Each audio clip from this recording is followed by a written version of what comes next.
परम पिता परमेश्वर कुल मालिक महाप्रभु के पावन नाम को याद करें।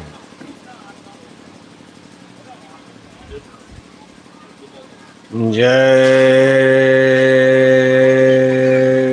गुरुदेव,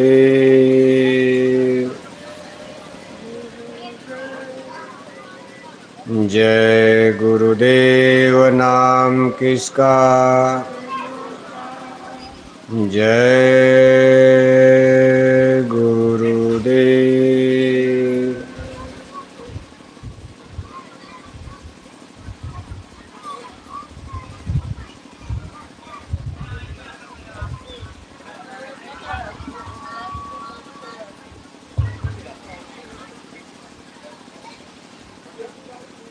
परम पूज्य स्वामी जी महाराज,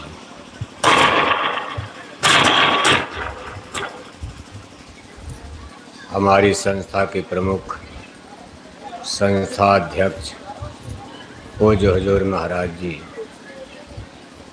आज के इस सत्संग समारोह में भाग ले रहे सभी सम्मानित सत्संग धर्म प्रेमी भाई बहनों, प्यारे बच्चों, आज आपके इस गांव में जिला बांदा उत्तर प्रदेश जय गुरुदेव धर्म प्रचारक संस्था मथुरा की तरफ से शाकाहारी सदाचारी मानव धर्म का आत्म कल्याणकारी शाश्वत सनातन सार्वभौमिक आध्यात्मिक सत्संग संदेश होने जा रहा, जिसकी आज हम सभी इंसानों को, सभी कौम जाति मजहब धर्म के लोगों को, सभी औरत मर्द बच्चे और बच्चियों को सुनने समझने जानने और मानने की बहुत बड़ी आवश्यकता। धर्म की गलत धारणाओं के कारण, धर्म की गलत मान्यताओं के कारण, धर्म की गलत परिभाषाओं के कारण, धर्म के गलत सिद्धांत के कारण आज देश और दुनिया में धर्म के नाम पर रगड़े झगड़े बढ़ते दिखाई दे रहे हैं। धर्म की स्थापना इस धरती पर ईश्वर भगवान की तरफ से इसीलिए की गई थी कि मनुष्य के अंदर दया रहेगा, प्यार प्रेम रहेगा, करुणा रहेगी, उदारता रहेगी, एक अच्छे समाज की स्थापना बनी रहेगी, लोग अपने कर्म और कर्तव्य को समझते रहेंगे,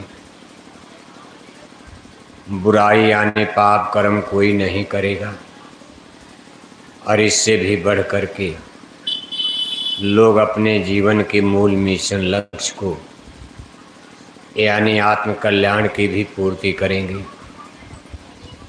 धर्म का अंतिम लक्ष्य होता है अपनी जीवात्मा का कल्याण करना, अपनी जीवात्मा को अधोगति से बचाना, हमारी जीवात्मा जन्म मरण से छुटकारा पाए। ये धर्म का अंतिम लक्ष्य और सिद्धांत होता।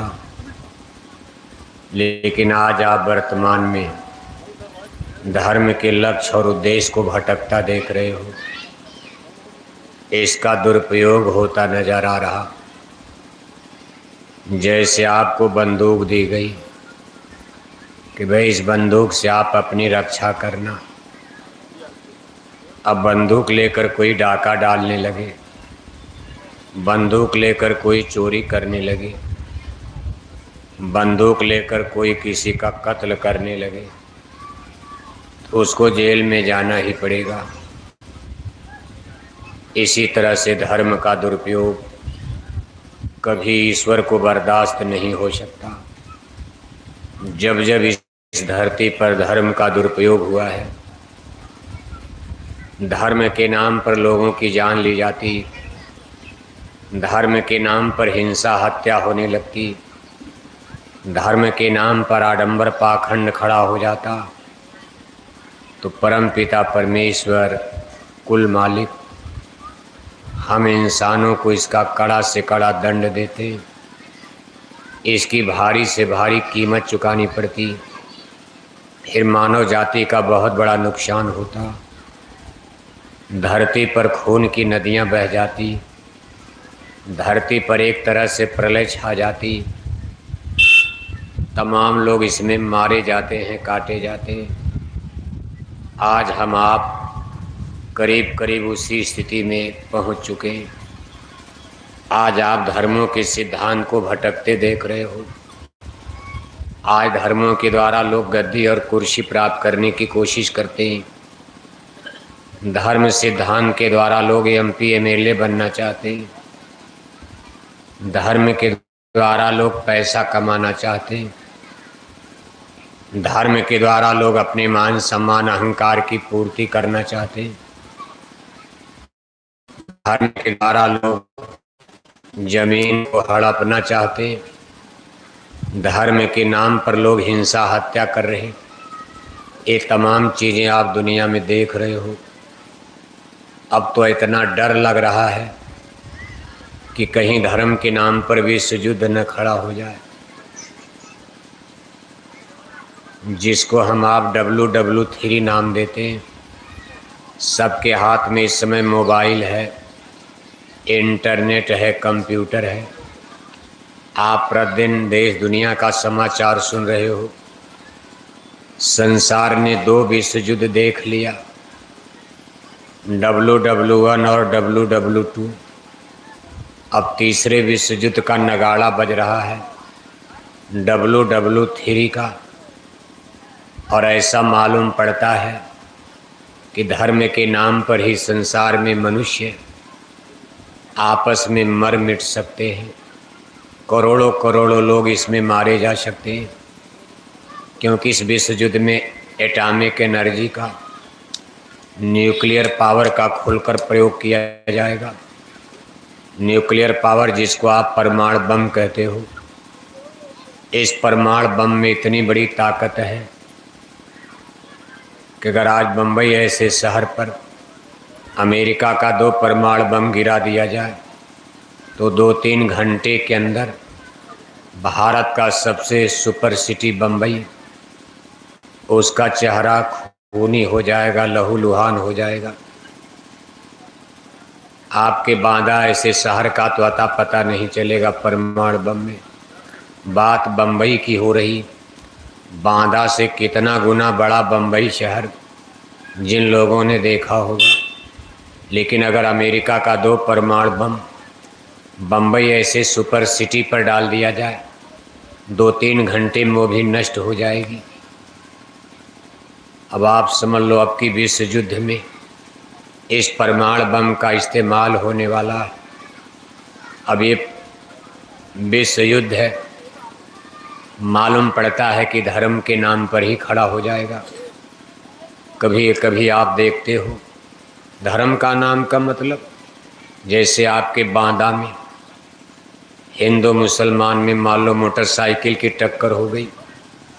एक मोटरसाइकिल वाला हिंदू है, दूसरा मोटरसाइकिल वाला मुसलमान है। अब वहाँ हिंदू पहुँचते हैं, हिंदू का पक्ष लेते, मुसलमान पहुँचते हैं, मुसलमान का पक्ष लेते। निष्पक्ष बात कोई नहीं करता। भाई गलती किसकी? ठीक है, टक्कर हो गई, लेकिन आप देखो इसमें गलती किसकी? लेकिन यहाँ लोगों पर धर्मों की अनावश्यक एक तरह से खुमारी चढ़ी, अहंकार चढ़ा हुआ। कभी हम हिंदू हैं, हिंदू का पक्ष लेंगे, हम मुसलमान हैं, मुसलमान का पक्ष लेंगे। इसी तरह से दुनिया में जब 2 देशों में झगड़ा खड़ा होता, धीरे धीरे विश्व युद्ध, जब कई देश लड़ने लगते, अब झगड़ा तो हुआ 2 देश के अंदर, अब कुछ देश उधर से हो गए, तब तक कुछ देश इधर से हो गए। जब कई देश किसी युद्ध को लड़ते हैं, इसको विश्व युद्ध कहा जाता। 2 देश की लड़ाई को विश्व युद्ध नहीं कहा जाता। भारत पाकिस्तान लड़े, ये विश्व युद्ध नहीं है। लेकिन भारत पाकिस्तान की लड़ाई में अब एक तरफ से अमेरिका आ जाए, एक तरफ से रूस आ जाए, एक तरफ से चीन आ जाए, एक तरफ से ब्रिटेन आ जाए, ईरान इराक आ जाए, बेरूत वियतनाम, सब आ जाए और सब लड़ने लगे, मरने लगे एक दूसरे, तब विश्व युद्ध हो जाएगा। अब होता यही है। मान लो कोई दो धर्म के देश आपस में लड़ रहे, तब तक मान लो उसमें एक मुसलमान धर्म को मानने वाला देश। अब जितने मुसलमानी देश होंगे, अब वो गलत सही कोई नहीं देख रहा, बस सब मुसलमानी देश, वो दीन ईमान इस्लाम मुसलमानी देश का सपोर्ट करने लगे कि तू मार, तो लड़ाई लड़, हम तुमको बम देंगे, बंदूक देंगे, गोला देंगे, पैसा देंगे, ज़रूरत पड़ेगी तो हम मिलिट्री पावर भी भेजेंगे। और मान लो दूसरा देश ईसाई धर्म को मानता, अब उधर से ईसाई कंट्री जैसे ब्रिटेन है, इटली है, जर्मनी है, फ्रांस है, कनाडा है, अमेरिका है, पोलैंड, हाईलैंड, बहुत ईसाइयों का देश। मान लो उसी में हिंदुओं का देश भारत भी घुस गया, उसी में यहूदियों का एक ही देश इजराइल। अब इसमें देखो इजराइल में, फिलिस्तीन में, इसमें रूस यूक्रेन के युद्ध से बड़ा युद्ध है। 2 दिन से इजराइल और यूक्रेन में फिलिस्तीन में लड़ा जा रहा। फिलिस्तीन जो है मुसलमानों की कंट्री है और इजराइल जो है यहूदियों का देश है। जैसे आपका हिंदू धर्म है, ऐसे यहूदी भी एक धर्म है। दुनिया में बहुत धर्म हो गया, धर्म के नाम पर ही तो झगड़ा हो रहा। धर्म इतना ज़्यादा, अब जितने ज़्यादा धर्म होगा झगड़ा बढ़ेगा। दुनिया में आज कितने धर्म है सुनकर आपका होश उड़ जाएगा। इतनी बड़ी ये धरती, बहुत बड़ी धरती, केवल बांदा और उत्तर प्रदेश, इंडिया, भारत ही नहीं, ऐसे दुनिया में 200 से ऊपर देश हैं। जैसे भारत है, पूरी धरती पर 200 से देश ज़्यादा कंट्री, और इसमें धर्म कितने हैं? आज पूरी दुनिया में 4200 धर्म बताए जाए। बताओ आप, 4200 धर्म का नाम लिखा जाए, एक छोटी मोटी बुकलेट, किताब, पुस्तिका बन जाएगी। और आपको किताब दे दी जाए, इन धर्मों का नाम याद करो, जिंदगी बीत जाएगी। 4200 धर्म का नाम याद करना कठिन होगा। और इन धर्मों की थियरी, सिद्धांत में भी अलग अलग है। जैसे हिंदू धर्म में आप गाय को माता मानकर पूजा करते हो, हिंदू कभी गाय का, मरी गाय को भी मारना पसंद नहीं करते। गाय कहीं मिल गई, हिंदू उसको रोटी खिलाएंगे, हिंदू उसको चारा देंगे, घास फूस देंगे। लेकिन वही मुसलमान, सिख, ईसाई, हम चारों हैं भाई। अब नारा नेता भी लगाते हैं, महात्मा लोग भी लगाते हैं, क्यों झगड़ा करते हो, क्यों रगड़ा करते हो। गांधी महात्मा बेचारे नारा का शिकार बना दिया, गोलियां मार दी गई। गांधी जी कविता भी गाते थे, ईश्वर अल्लाह तेरे नाम, सबको सम्मत दे भगवान, क्यों झगड़ा करते हो। जो ईश्वर है वही खुदा है, जो खुदा है वही परमात्मा है, जो राम है वही रहीम है, जो केशव है वही करीम है। ऑल माइटी सुपर पावर, जगत का क्रिएटर, ब्रह्मांड को बनाने वाला परम पिता परमेश्वर तो एक ही है। नाम अपनी अपनी भाषा में कुछ रख दो। सूरज का नाम आपने अलग अलग कर दिया, सूरज अलग अलग हो गया। हिंदू भाई लोग भारत में सूरज कहते, मुसलमान सूरज को आफताब कहते, अंग्रेजी पढ़े लिखे लोग सूरज को सन कहते, और भाषाओं में अलग अलग नाम दे दिया। तो क्या सूरज पर कोई अंतर आया? सूरज कई हो गए। सूरज आज भी सबको प्रकाश देते हैं, हिंदू को प्रकाश, मुसलमान को प्रकाश, गरीब की झोपड़ी में प्रकाश, अमीर की कोठी हवेली में प्रकाश। जैसे भारत में प्रकाश, हमने पाकिस्तान बना डाला, पाकिस्तान को भी प्रकाश। सूरज के धर्म में तो कोई डिफरेंस, अंतर आया नहीं। इसी तरह कहते भाई कि ईश्वर तो एक ही है, संसार जगत को बनाने वाला, जिसने सूरज चांद बनाया, जिसने सूरज बनाया, चंदा बनाए, तारे बनाए, हमारी पृथ्वी को बनाया, हमको आपको बनाया, हवा बनाया, पानी बनाया, हमारे आपके लिए फल सब्जी अनाज बनाया। वो क्रिएटर, इस ब्रह्मांड को बनाने वाला तो एक है। अब इस पर तो सभी धर्म हामी भरते। जैसे अपने हिंदुओं के रामायण में भी लिखा, हिंदू धर्म भी कहता नहीं वो एक है, ब्रह्म एक द्वितीय नास्ति। वेदों ने भगवान को ब्रह्म कहा। वेद कब लिखे गए? जब राम का अवतार नहीं हुआ था, मोहम्मद साहब का अवतार नहीं, ईसा मसीह मूसा कोई नहीं पैदा, कबीर नानक दादू दरिया किसी का जन्म नहीं, अभी राम और कृष्ण पैदा नहीं, रामायण गीता महाभारत कोई किताब नहीं।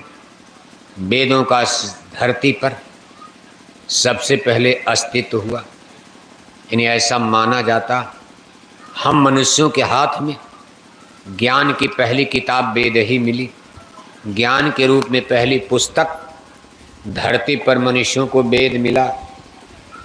Geography, history, physics, chemistry, math, algebra, zoology, botany आप पढ़ रहे हो। अभी 50 साल पहले आपके बाप दादा काका गागा नहीं जानते थे, इसी बांदा में लोग ABCD नहीं जानते थे, और आप फिजिक्स पढ़ रहे हो, केमिस्ट्री पढ़ रहे हो, जूलॉजी, बॉटनी पढ़ रहे हो। ये चीज़ें तो बहुत बाद में आई। इस धरती के मनुष्यों को सबसे पहले ज्ञान मिला वेद का, वेदों की किताब से। इसलिए वेदों को सबसे प्राचीन पुस्तक, अभी ईसाइयों की बाइबल नहीं थी, मुसलमानों की कुरान नहीं थी, उनकी हदीस नहीं थी, सिखों का गुरु ग्रंथ साहब नहीं था, हिंदुओं की रामायण गीता महाभारत कुछ नहीं थी, कबीर साहब का अनुराग सागर, अभी सभी संतों महात्माओं की कोई किताब थी नहीं। सबसे पहले धरती की किताब वेद माना जाता। वेद ने भगवान को ब्रह्म कहा। आगे चल करके जब त्रेता युग में रामा अवतार हुआ तो भगवान के नाम में एक और नाम जुड़ गया, राम, जय श्री राम। लाखों बरस बीत जाने के बाद एक अवतार हुआ। उसी भगवान ने फिर यदुकुल यदुवंश में, मथुरा में सगे मामा कंस की जेल में जब यदुवंश कृष्ण अवतारा, हुई हैं हरनि धरनि यजकुल में, यदुवंश में भगवान जोगेश्वर श्री कृष्ण ने रामा अवतार के लाखों बरस के बाद, 1000 2000 नहीं, रामा अवतार से लाखों बरस बीत गया। फिर धरती पर धर्म और पाप बड़ा, राजा महाराजा अधर्मी पापी हो गए, धर्म की नींव हिलने लगी।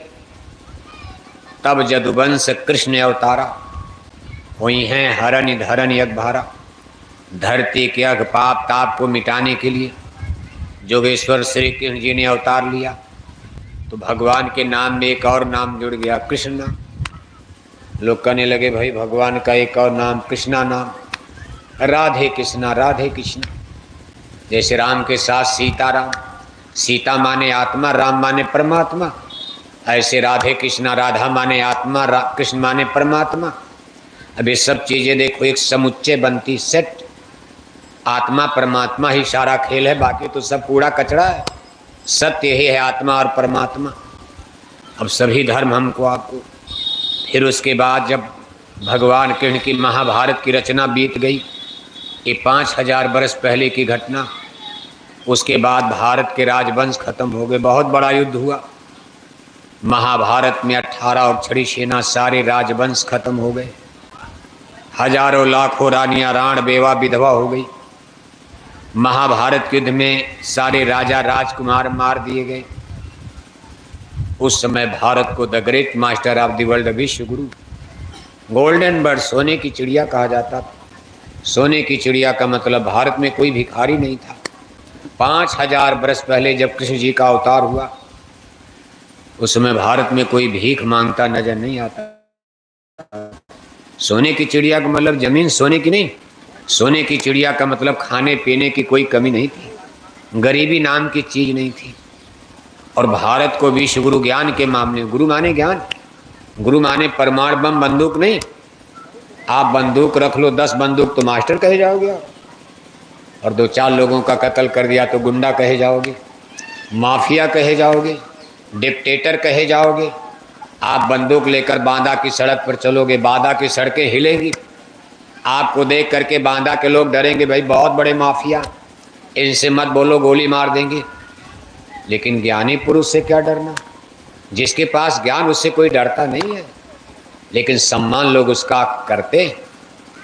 इसको गुरु कहा जाता। गुरु माने हाड़ मास नहीं, अंग्रेजी का ज्ञान नहीं, वो गुरु कैसे होगा? आपको अंग्रेजी पढ़नी, अंग्रेजी नहीं जानता, उसको अपना मास्टर बनाओगे आप? इसी तरह से भारत के पास तब ज्ञान था। ज्ञान में ये संसार का सिरमौर माना गया है, द्वापर काल तक विश्व गुरु। आप कहोगे उस समय लंदन अमेरिका कहाँ था, रूस कहाँ था, चीन कहाँ थे? ये सब इलाके तब कबीलाई थे। जैसे आदिवासी कोल भील जंगल में रहते, आप अपने जमुना नदी के किनारे किनारे गरीबों की बस्ती देखते हो। जिसमें भारत में महाभारत के युद्ध लड़ा गया, उस समय लंदन, अमेरिका, जर्मनी, जापान, रूस, चीन, ये सब आदिवासी कोल भीलों की तरह ये गरीबी में लोग जीवन जी रहे थे। दुनिया की संस्कृति, सिविलाइजेशन कहाँ कहाँ थी, और उसका सेंटर केंद्र भारत बना हुआ था। उस समय इसका नाम आर्यावर्त, ब्रह्मा भारत नहीं, तब इसको आर्यावर्त, ब्रह्मावर्त, सिंघल द्वीप, अनेक नामों से इतिहास में जाना जाता था। इसकी सीमा कहाँ तक थी? ये जो आप ईरान, इराक, मिस्र देख रहे हो, यूरोप की सीमा से लेकर पूरब में आप चले जाओ, मलेशिया, इंडोनेशिया, सिंगापुर, जावा, सुमात्रा, बोर्नियो, ये सब अखंड भारत कहा जाता था। इस देश की गौरव गरिमा अब तो इतिहास सब अंग्रेजों ने मिटा दिया, कुछ तो मुसलमानों ने मिटा दिया, जला दिया। तमाम हमारी किताबों को जला डाला, कुछ गंगा जमुना में फेंक दिया जब विदेशियों। लेकिन ये कब आक्रमण हुआ? महाभारत के बाद। महाभारत के बाद ही विदेशी लोग आक्रमण किए। फिर जब दीन ईमान इस्लाम आया तो मुसलमान टपक पड़े, और जब मुसलमानों का राज कायम हुआ तो 700 बरस, 10, 20, 50 नहीं, 5 बरस आप प्रधानमंत्री बनाते हो, 5 बरस मुख्यमंत्री बनाते हो, नहीं झेल पाते हो। कहते महाराज जल्दी चुनाव आए, मुख्यमंत्री को हटाओ, जल्दी चुनाव आ जाए, प्रधानमंत्री हटाओ, दूसरा लाओ। तो 700 बरस, 700 बरस का समय कोई मामूली। हमारी 7 पीढ़ियाँ, हमारी 7 पीढ़ियाँ बाप दादों की बीत गई, 7 पीढ़ी जन्मी और मरी। करीब करीब अगर 100 बरस का औसत मानो, तब तक भारत में मुसलमानों का राज चला रहा। आप बच कैसे गए? कैसे धर्म बच गया? कैसे रामायण बच, कैसे गीता बच गई? कैसे वेद बच गए? बचाने वालों बचा लिया। इसके लिए ईश्वर भगवान को धन्यवाद देना चाहिए। लेकिन बच गया, कुछ तो बच गया, नहीं तो ये वेद, शास्त्र, पुराण कहीं नजर नहीं आती। हम आप ये समझते नहीं हिंदू क्या होता। ऐसी स्थिति 700 वर्ष में बन जाती कि भारत में लोग रामायण, गीता, राम किरण को भूल जाते और हम लोग उसी रंग में रंग जाते। लेकिन देखो मुसलमान गए, तब तक अंग्रेज आ गए, तार से गिरे खजूर पर आ गए, अंग्रेजी राज आ गया। अंग्रेज एक नया धर्म लेकर आए जिसको क्रिश्चियनिटी कहते हैं, ईसाई धर्म। 250 वर्ष तक उन्होंने अपना धर्म चलाया, ईसाई धर्म, अंग्रेजों का धर्म। खैर अब तो अंग्रेज भी चले गए, आज हमारे देश के लोगों का राज है। एमपी एमएलए आप बनाते हो। अभी 75 साल से ये रौद रहे, इन्होंने भी धर्म का सपोर्ट नहीं किया। ये भी भारत की जनता को धर्म की सही बात नहीं बता पाए। हमारे देश के हुक्मरानों ने कितनी बड़ी गलती कर दिया, जिससे धर्म का पतन होता जा रहा। इन्होंने कहा जाओ मुर्गी पालन खोलो, आपकी गरीबी जाएगी। इन्होंने आपसे कहा जाओ मछली पालन गांव गांव खोलो। गांव के सरपंच, मुखिया, प्रधान को कहा ले जाओ पैसा, अपने गांव में जितने तालाब हैं मछली पालन खोलो, ले जाओ पैसा, सुअर पालन खोलो। इन्होंने शराब की दुकानें गांव गांव खुलवा दिया, भट्टियां खुलवा दिया, शराब के लाइसेंस और ठेके दे दिए। ये सब से हमारा धर्म पतित होता गया, इसलिए सब धर्म के दुश्मन हो गए। इतना नुकसान तो मुसलमानों ने नहीं पहुंचाया, क्योंकि वो लोग विदेशी थे। हमारे बाप दादे सजग हो गए, भाई विदेशी है, दुश्मन से आदमी सजग रहेगा। और अपने घर में कोई बगावत करे अंदर अंदर, भाई भाई से, आदमी बेहोश रहता, सोचता भाई क्या करेगा, और भाई अंदर अंदर बहुत बड़ा नुकसान कर सकता। घर का बेदी अपने घर का कोई दुश्मन बन जाए, वो आपका हर भेद जानता, नुकसान ज़्यादा करेगा। अंग्रेजों से उतना नुकसान नहीं हुआ हमारी रामायण गीता को, हमारी धर्म संस्कृति को, जितना हमारे देश के नेताओं ने हमारी धर्म संस्कृति का सत्यानाश कर दिया 75 साल में। इतना 700 बरस में मुसलमान, 250 बरस में अंग्रेज नुकसान नहीं किए जितना 75 साल में हमारे देश के हुक्मरानों ने। इसमें हर पार्टी के लोग जिम्मेदार हैं। हर पार्टी ने दिल्ली लखनऊ में राज कर लिया। कोई ये नहीं कह सकता कि हमको मौका नहीं मिला, लेकिन किसी ने इस पर ध्यान ही नहीं दिया कि भाई हम कैसा भारत बनाना चाहते, कैसे हम रामराज लाएंगे, कैसे सतयुग लाएंगे, कैसे सनातन धर्म आएगा। अब नारा तो लगाते रहे रामराज आएगा, सनातन धर्म आएगा, भारत की गरीबी दूर हो जाएगी, बहन बेटियों की इज्जत आबरू बचेगी, सबकी बहन बेटियों की इज्जत आबरू सुरक्षित रहेगी। लेकिन बात बिगड़ती नजर आ रही। स्थिति यहाँ तक पहुँचा दिया। आदमी इतना निर्लज्ज, इतना बेशहूर, आज का मानव पढ़ा लिखा इतना दुष्ट चांडाल हो गया। आज मामा भांजी को नहीं पहचान पा रहा, चाचा भतीजी को नहीं पहचान रहा, बाप सगी बेटी को नहीं पहचान पा रहा, भाई सगी बहन को नहीं पहचान पा रहा। आप समाज को क्या बनाना चाहते? इसको आप रामराज कहोगे? आप ये तो रावण राज कहा जाएगा। इसको कभी रामराज नहीं कहा जा सकता। सनातन धर्म इसको नहीं कहा जा सकता। सनातन धर्म का मतलब जो सबका हो। जैसे सूरज सबका है, हिंदू नहीं कह सकते कि मुसलमानों का नहीं है, मुसलमान नहीं कह सकते कि सूरज हिंदुओं का नहीं है। अमीर गरीब कोई राजा रंग सबका सूरज है। ब्राह्मण का भी है, हरिजन का भी है, यादव का भी है, ठाकुर का सूरज सबका। हवा भगवान ने बनाई सबकी है, पानी भगवान ने बनाया सबका है। पानी में कोई भेदभाव, कोई पानी पिएगा प्यास जाएगी, हिंदू मुसलमान अमीर गरीब राजा रंग। आसमान से बरसात होती है सबके लिए। ये नहीं कि हिंदू के खेत में पानी ज़्यादा और बगल में मुसलमान का खेत है तो पानी कम बरसेगा। इसको सनातन कहा जाता है, जो सार्वभौमिक है, सारी धरती के लिए, सारी पृथ्वी के मनुष्यों के लिए। जो चीज़ लागू है सब पर बराबर अधिकार हो सबकी होती। इसी तरह सनातन धर्म ये सबका है। जब दुनिया में कोई धर्म नहीं था तो सबसे पहले यही धर्म था, इसको सनातन कहा जाता है। और इसकी स्थापना किसने किया? स्वयं परमात्मा ने इसका कानून, जिन्होंने आपको जन्म दिया, जिन्होंने आपको इस धरती पर बना करके आदमी बनाया, आदमी बनाकर जिन्होंने जन्म दिया, उन्होंने हम आदमी के लिए कानून बनाया। हम मनुष्यों के लिए कुछ नीति नियम बनाए। भगवान के बनाए नीति नियम को हम सनातन कहते हैं। और इसको उन्होंने अपने सबसे बड़े पुत्र ब्रह्मा के द्वारा हम मनुष्यों को ये ज्ञान दिया गया, उसी को वेद कहते हैं। कहा वेद मिले ब्रह्मा को आई और देख वेद ब्रह्मा हर्षाई। यानी परम पिता परमात्मा, जिनको व्यापक ब्रह्म निरंजन कहा जाता, ईश्वर कहा जाता, यानी उस ब्रह्म पुरुष की उन्होंने काल ब्रह्म पुरुष अपने सबसे बड़े पुत्र ब्रह्मा को मृत्यु लोक में आदमी का जन्म देकर भेजा और उन्हीं को ये ज्ञान दिया और कहा भाई सबको सुना देना। इसलिए ब्रह्मा को आदि गुरु भी कहा जाता। यानी धरती पर पहला स्कूल किसने खोला? बाबू साहब सो रहे हैं क्या? अब तो स्कूल कॉलेज बहुत खुल गए, लेकिन जब धरती पर कोई स्कूल नहीं था, आदमी ने जन्म लिया। और दूसरी बात आपको ये जानना, स्कूल की ज़रूरत कब पड़ेगी? जब हम लोग अज्ञान में हो जाएंगे। मान लो हम सब लोग ज्ञानी हो गए, सब लोग अंग्रेजी बोलने लगे, अब स्कूल और मास्टर की ज़रूरत क्या है? लेकिन मान लो हमारे पास कोई ज्ञान नहीं है, हमारे पास आँख है, हम देख रहे हैं, हम अंधे हो गए, किसी को उंगली पकड़ानी पड़ेगी। पहले आदमी के अंदर आँख थी, सबके अंदर ज्ञान वाली आँख थी। सतयुग, इसी को कहते सतयुग। सतयुग सब जोगी भी ज्ञानी, कर हर ध्यान तरह भो प्राणी।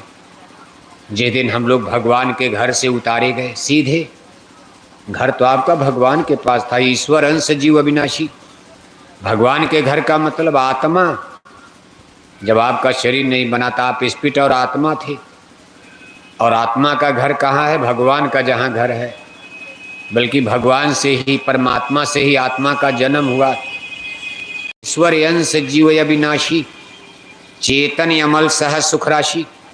सारी रूहें रब की हैं, सारी रूहें खुदा की हैं। एक ही अल्लाह ताला खुदा रब्बुल आलमीन ने सारी खिलकत जहान को पैदा किया। इतना तो आप चौपाई पढ़ते रहते, सब लोग बोलते हो ईश्वर अंश जीव अविनाशी, यानी ईश्वर से, जिनको परमात्मा कहते, उनसे सारी आत्माओं की उत्पत्ति हुई। जैसे आप देखो, सूरज से सूरज की किरणियाँ निकलती। अब आसमान में सूर्य नारायण तो एक ही है, लेकिन उनसे अनगिनत किरणियाँ निकलकर सुबह सुबह हमारी धरती पर आती और करीब 10-12 घंटे तक धरती को चार्ज करती रहती, आपको हीट, गर्मी, टेम्परेचर, ऊर्जा, एनर्जी। और शाम को सारी किरणियाँ सूरज में वापस चली जाती। फिर अगले दिन सुबह अनगिनत किरणियाँ निकलकर सूरज से धरती को चार्ज करती, फिर शाम को सूरज में वापस चली जाती। ठीक इसी तरह से एक जीव एक ब्रह्म कहावत। ब्रह्म माने परमात्मा, वो तो एक ही थे, आज भी एक ही हैं, लेकिन उन्होंने अपने शरीर से, अपनी काया से उन्होंने अनगिनत किरणियों को जन्म दिया। अनगिनत, अब अनगिनत किरणियाँ आत्माएं, अनगिनत आत्माएं हो गई। एक एक किरणियों को जिसमें ऊर्जा थी, चेतना, स्पिरिट यानी आत्मा कहा गया। परमात्मा ऊर्जा, एनर्जी, चेतन शक्ति का भंडार। जैसे सूरज ऊर्जा, एनर्जी का भंडार, लेकिन आपके शरीर पर जो किरण पड़ती, इसकी ऊर्जा ब्रीफ हो जाती, टेम्परेचर कम हो जाता, क्योंकि आपकी शरीर 35-40 डिग्री से ऊपर टेम्परेचर में शरीर जलने लगता। और सूरज का टेम्परेचर, सूरज की सतह पर 6000 डिग्री टेम्परेचर, जहाँ से किरणियाँ निकलती। और सूरज के सेंटर में, केंद्र में करोड़ों करोड़ों डिग्री टेम्परेचर। बताओ आप, अब वो सीधे सूरज यहाँ आ जाए, धरती बचेगी, जल के भस्म पानी हो जाएगी, धुआं बन के उड़ जाएगी। इसी तरह से परमात्मा चेतना का भंडार है। उनसे जो किरणियाँ निकली, इनमें उतनी चेतना, लेकिन अंश तो वही था। इसलिए कहा ईश्वर अंश जीव अविनाशी। परमात्मा सूरज हैं, हम लोग किरणियाँ हो गए। वो अंशी हैं, हम लोग उनके अंश बन गए। वो सागर हैं, हम लोग एक एक बूंद के रूप में निकल गए। और यहाँ आकर के इस जन्म मरण के देश में अब आपको यहाँ शरीर मिल गई, मशीन शरीर। अब शरीर तो आप हो नहीं, आप तो आत्मा हो, क्योंकि शरीर तो एक दिन मर जाएगी। लेकिन वहाँ कहा गया, साहब कबीर ने कहा, भाई हम न मरे मरी हैं संसारा, हमको मिला जियावन हारा। साहब कबीर कहते, भाई हम कभी मरते ही नहीं। यही बात भगवान के ने अर्जुन को समझा, क्यों डरते हो अर्जुन, युद्ध करो, मौत से क्यों डरते। हे अर्जुन, आप अमर हो, कभी नहीं मरोगे। मरती तो शरीर है, आत्मा कभी नहीं मरती है। नैनम छिंदंती शस्त्राणी, नैनम दहति पावका, ना चैलम क्लेदियन ताप। कपड़ा है, बदल जाएगा। शरीर मरता है, आत्मा नहीं मरती। जैसे आपके घर में, यानी हमारा जीवन 2 चीज़ों से बना हुआ, एक शरीर, एक आत्मा। बस इसी को समझना अध्यात्मवाद कहा जाता। अब आप धर्म का मतलब उल्टा समझ लिए। अब आप अपने हिंदू धर्म, आप सब लोग हिंदू हो। इस बाग में आज जितने लोग इस जय गुरुदेव मिशन की सत्संग सभा में आए हो, ये सत्संग सभा तो सनातन है सबके लिए। लेकिन अभी लोग समझ नहीं पा रहे, अभी हिंदू ही नहीं समझ पा रहे। मुसलमानों की बात तो छोड़ो, इसलिए कोई मुसलमान तो है ही नहीं। सभी लोग हिंदू धर्म को सपोर्ट करते हो। लेकिन आपका हिंदू धर्म भी कितना अटक चुका, आप धर्म का कितना दुरुपयोग कर रहे हो, आप कितने आडंबर पाखंड में फंस चुके हो। आप खुद ही, हिंदू लोग खुद ही नहीं धर्म जान रहे हो। आप धर्म सिस्टम, रिलीजियस सिस्टम, आपका धर्म का सिद्धांत कहाँ पहुँच गया। कैसे धर्म मनाते हो। मंदिर में टन टन घंटा बजाए जा रहे और 1-1 किलो मछली खाए, यही तो मानते हो आप। हरे रामा हरे कृष्णा कीर्तन गाए जा रहे, अखंड रामायण पढ़े जा रहे, चंदन तिलक टीका लगाए जा रहे और 1-1 किलो अंडा खाए जा रहे, 10-10 बोतल दारू शराब पिए जा रहे। ये कौन सा धर्म खड़ा कर दिया। ये भगवान राम का धर्म है। भगवान राम ने कभी मांस खाया था? भगवान जोगेश्वर श्री किरण जी महाराज मांस खाते थे? रामायण गीता वेद भागवत शास्त्र पुराण में कहीं मांस खाना लिखा है? इसलिए धर्म कितना विचलित हो चुका। धर्म के सिद्धांत से हम लोग हट चुके। धर्म आज किसी को पता ही नहीं। जो मन में आप पूजा हो गई, मारग सोई जा कह जो भावा। कभी ये देवी की पूजा 6 महीना किया, झगड़ा हो गया, तब तक दूसरी देवी की मूर्ति बैठा दिया कमेटी में, फिर लाठी चल गई, वहां भी झगड़ा हो गया, तीसरी देवी आ गई। क्या देवी देवता भगवान रोज बदलते रहते हैं? आपने कितने देवी देवताओं को बनाया, बिगाड़ा। अभी देखो क्वार का महीना आ गया, 9 दिन की नवरात्रि आएगी, पूरा बांदा जिला पुजारी बन जाएगा। क्यों? नवरात्रि में लोग कहेंगे देवी जाग गई। एक पत्थर की मूर्ति बनाते हैं, मिट्टी की बना लें, गरीब लोग मिट्टी की, अमीर लोग पत्थर की, और अमीर जो है सोने चांदी की। और जब नवरात्रि प्रारंभ रात में विद्वानों को बुलाया जाता, पंडित पुरोहित आते, मंत्र पढ़ते और कहते भाई देवी को जिंदा करना, यानी पत्थर में प्राण डालना। अरे प्राण जाएगा तभी तो कोई जिंदा हो। आपका प्राण निकल जाए शरीर खत्म। कभी देवी तो पत्थर, अभी मिट्टी है, इनमें आज प्राण प्रतिष्ठा करनी है।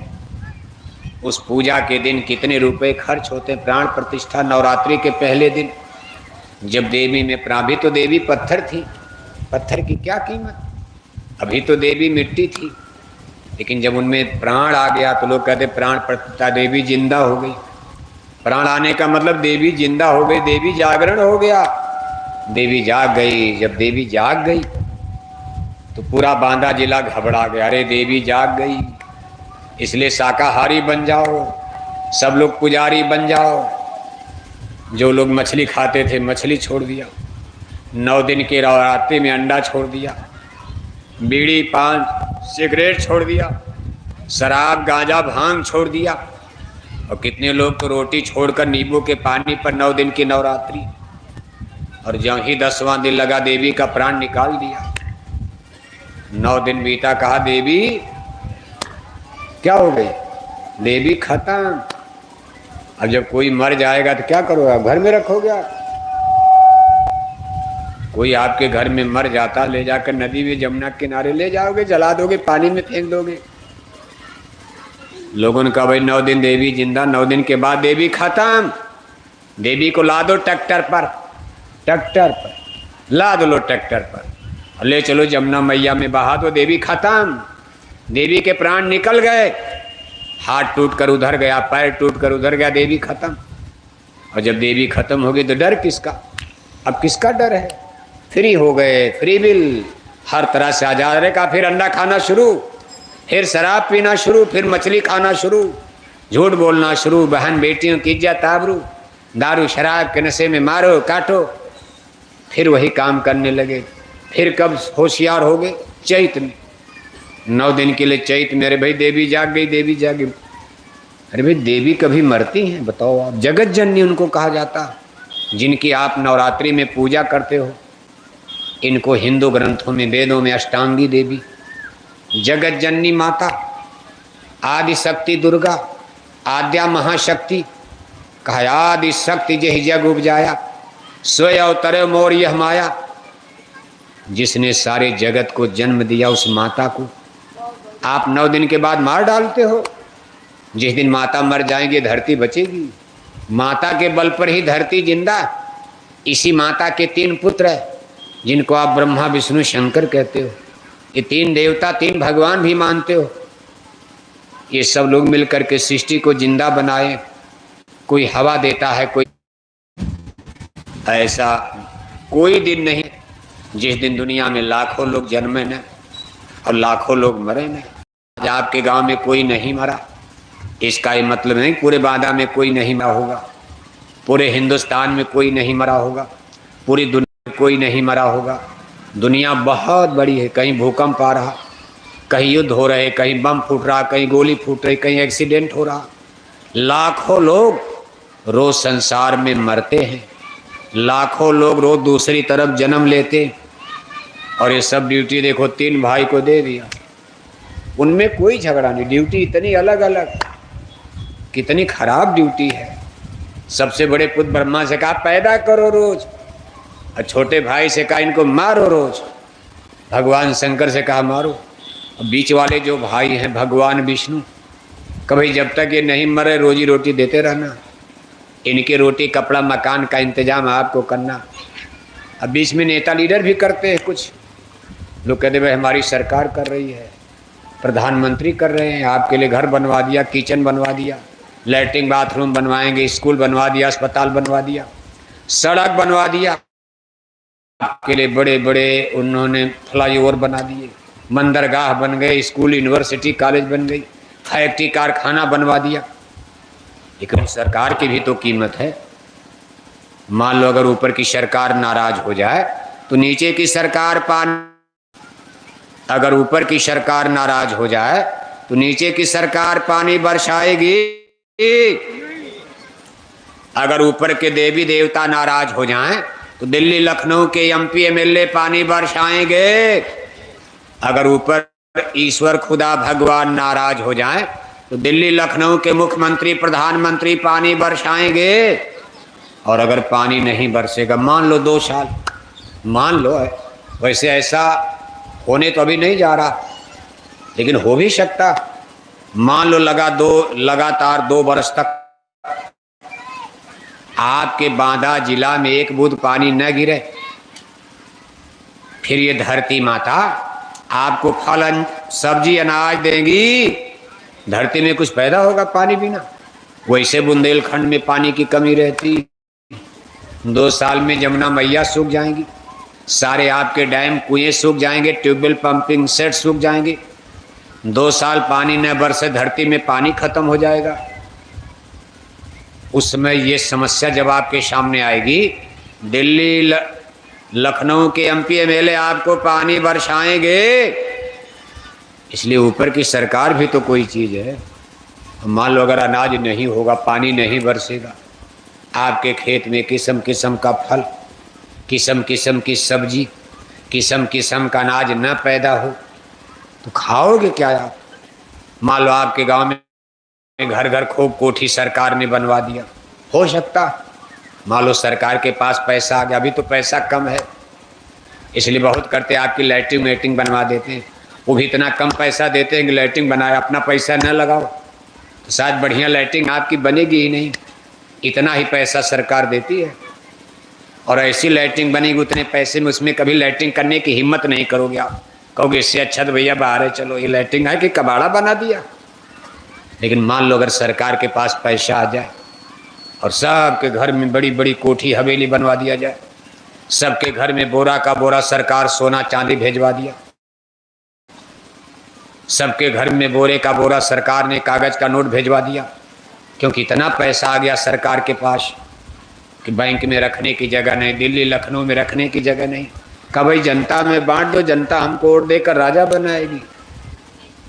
लेकिन मान लो सब आपके घर में हो गया और आपके घर में 10-20 किलो गेहूं चावल ही नहीं है, तो 15-20 दिन के बाद सूट बूट टाई कोट बांधे हुए अपने पलंग कुर्सी पर आप मरे मिलोगे, कोई जिंदा बचेगा?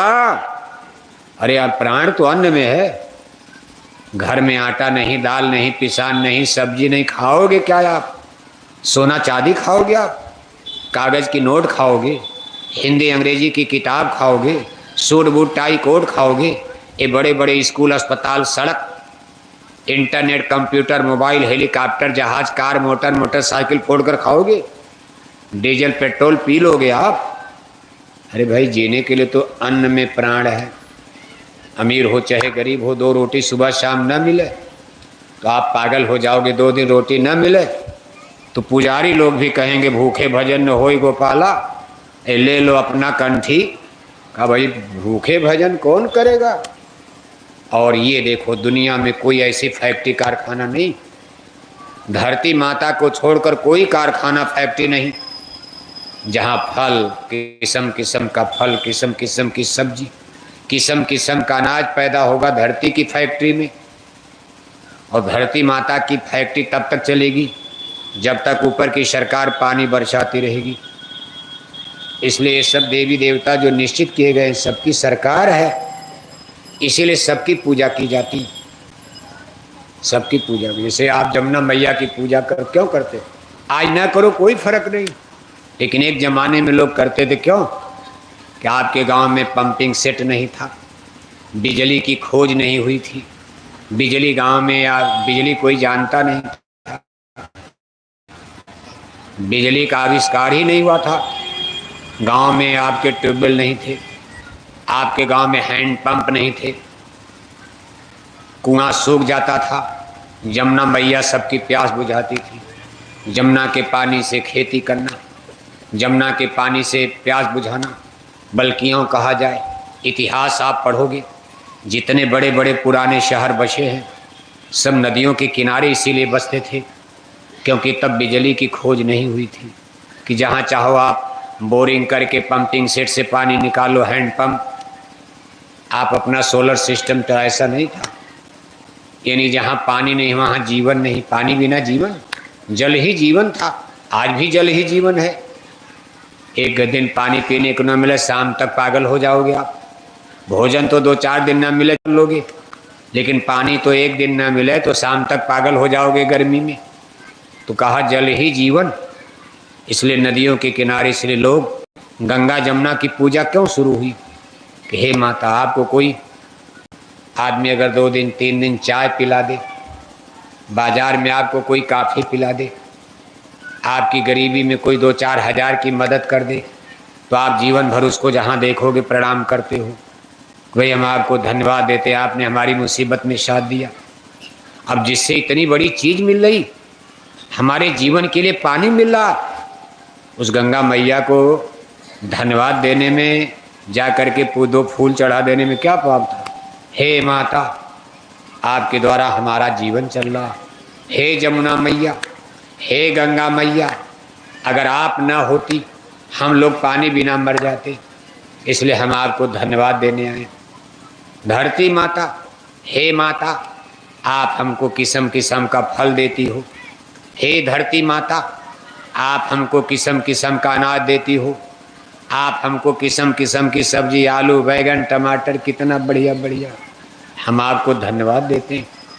ऐसी धरती माता को सुबह उठकर एक बार प्रणाम कर लेना कोई पाप नहीं है, जिससे आपका जीवन चल रहा, इसलिए इनको देवी देवता मानना कोई भूल नहीं है। में जमुना मैया में मुक्ति कहाँ है? में मुक्ति, कंकड़ पत्थर में मुक्ति नहीं, आम जामुन पीपल के पेड़ में मुक्ति कहाँ? और आपको चाहिए मुक्ति, मानव जीवन इसीलिए मिला, मुक्ति की खोज नहीं करोगे जन्मते मरते रह जाओगे। आकर 4 लक्ष्य 14 योनि भरमती जीव अविनाशी, मुक्ति कहाँ मिलती? इसके लिए धर्म ग्रंथों को पढ़ो। हमारे गुरु महाराज ही नहीं, जय गुरुदेव मिशन ही नहीं, आप रामायण को मानते हो, रामायण देख लो आप, रामायण क्या करे, मुक्ति कहाँ मिलती?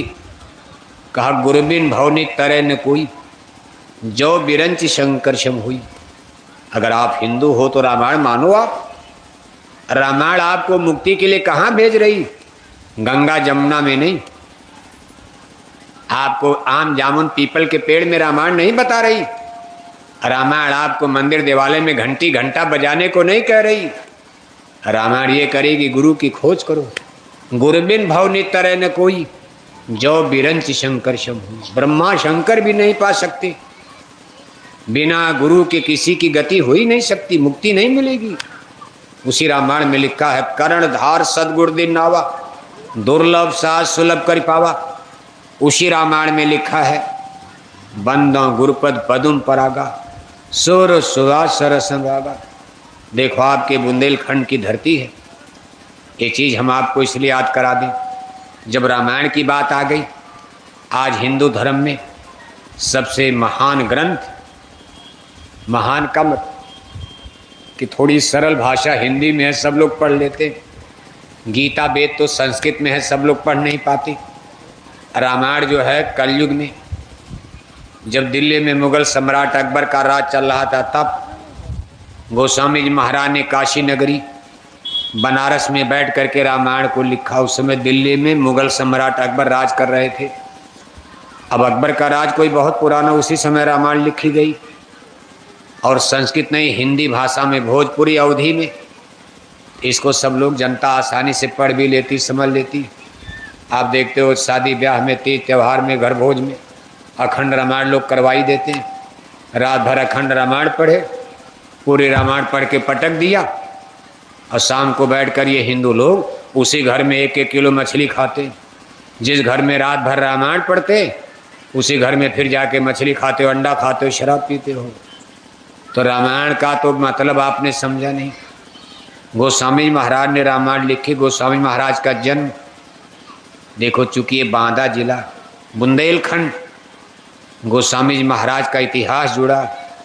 रामायण के रचयिता गोस्वामी जी महाराज, जिन्होंने हिंदू धर्म को इतनी पवित्र महान ज्ञान की पुस्तक रामायण प्रदान किया, उनका जन्म देखो बुंदेलखंड में।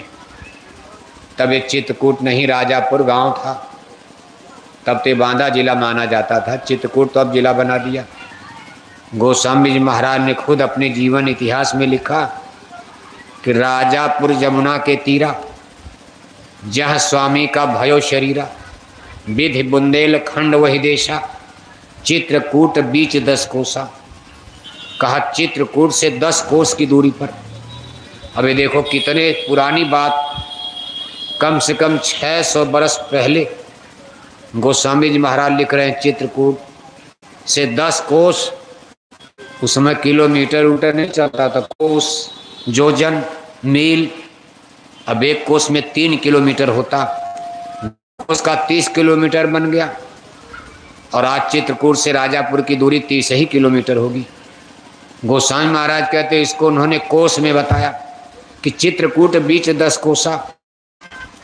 चित्रकूट से 10 कोस की दूरी पर, यमुना नदी के किनारे, राजापुर जमुना के तीरा, यमुना नदी के तट पर राजापुर गांव, वहीं मेरा जन्म हुआ। अरे मिले कोई, मैं रामायण, अब रामायण के ही लिखे। उसके पहले जितनी किताब थी वेद पढ़ डाला। कहा मेरे घर में बाप दादे राजाओं के महल थे, मेरे बाप दादे पुरखे पूर्वज बड़े बड़े विद्वान थे, वेद के, शास्त्र के, भागवत के। कहा मैं भी कभी कभी पूजा पाठ उनके साथ जाता था। मैंने भी धीरे धीरे सारे ग्रंथों को देख लिया, समझ लिया, लेकिन कहीं मुझे संतुष्टि नहीं मिली, कोई ज्ञान नहीं मिला। तब मुझे पता चला नहीं, बिना गुरु के पास तो चलना पड़ेगा। देखो गोस्वामी महाराज रामायण के लिखने वाले गुरु के पास जा रहे, गुरु की खोज में निकल पड़े। का एक विधि चित्रहों सम्हारे, मिले कोई संत फिरो तिसलारे। और इसी चित्रकूट राजापुर के बीच में जंगल में उनको आधी रात को गुरु मिल गए थे। कहा कंज गुरु ने राह बताई, देह गुरु से कछ नहीं पाई। अब जब गुरु महाराज ने रास्ता बता दिया, कभी देखो क्यों भटकते हो, परमात्मा को पाना है तो दोनों आँखों के बीच में। अब देखो गुरु महाराज बता रहे उनको कि मुर्शिद नैनो बीच नबी है, दोनों आँखों के बीच में, जहाँ माताएं बहनें बिंदी टीका लगाती, जहाँ ब्राह्मण देवता पुजारी लोग चंदन का तिलक टीका लगाया करते, इन नाक के ऊपरी हिस्से पर, दोनों आँखों के बीच में, माथे ललाट में, जहाँ आप ब्रेन माइंड दिमाग भी मानते हो, इस शरीर में यही बनाया गया कमरा, पेट में, छाती में, यहाँ नहीं, कंठ में नहीं, आत्मा यही दोनों आँखों के बीच में। गोस्वामी जी महाराज कहते भाई गुरुदेव ने बताया कि भाई आपकी आत्मा तो परमात्मा से जुड़ी थी, लेकिन आज ये परमात्मा से बिछुड़ गई, अलग हो गई। लेकिन एक धार है, शब्द की धार, जैसे आप पतंग उड़ाते हो, इसको इस तरह आप समझ सकते हो जैसे पतंग। अब पतंग आप आसमान में कितनी ऊंचाई तक उड़ा देते हो, लेकिन आपके हाथ में एक डोरी के द्वारा पतंग आपसे जुड़ी रहती, रस्सी के द्वारा। अगर मान लो डोर कट गई तो पतंग लौट कर कभी वापस नहीं आ सकती। और अगर आपके हाथ में डोर लगी है तो उसी डोर के द्वारा आप पतंग को फिर खींचकर अपने पास ला दोगे। मान लो डोर नहीं कटी और पतंग जाकर किसी झाड़ में, पेड़ में अटक गई, तब भी समस्या है। अब डोर आप खींचोगे, डोरी टूट जाएगी झटके में। अब उसके लिए दूसरी जुक्ति लगानी पड़ेगी।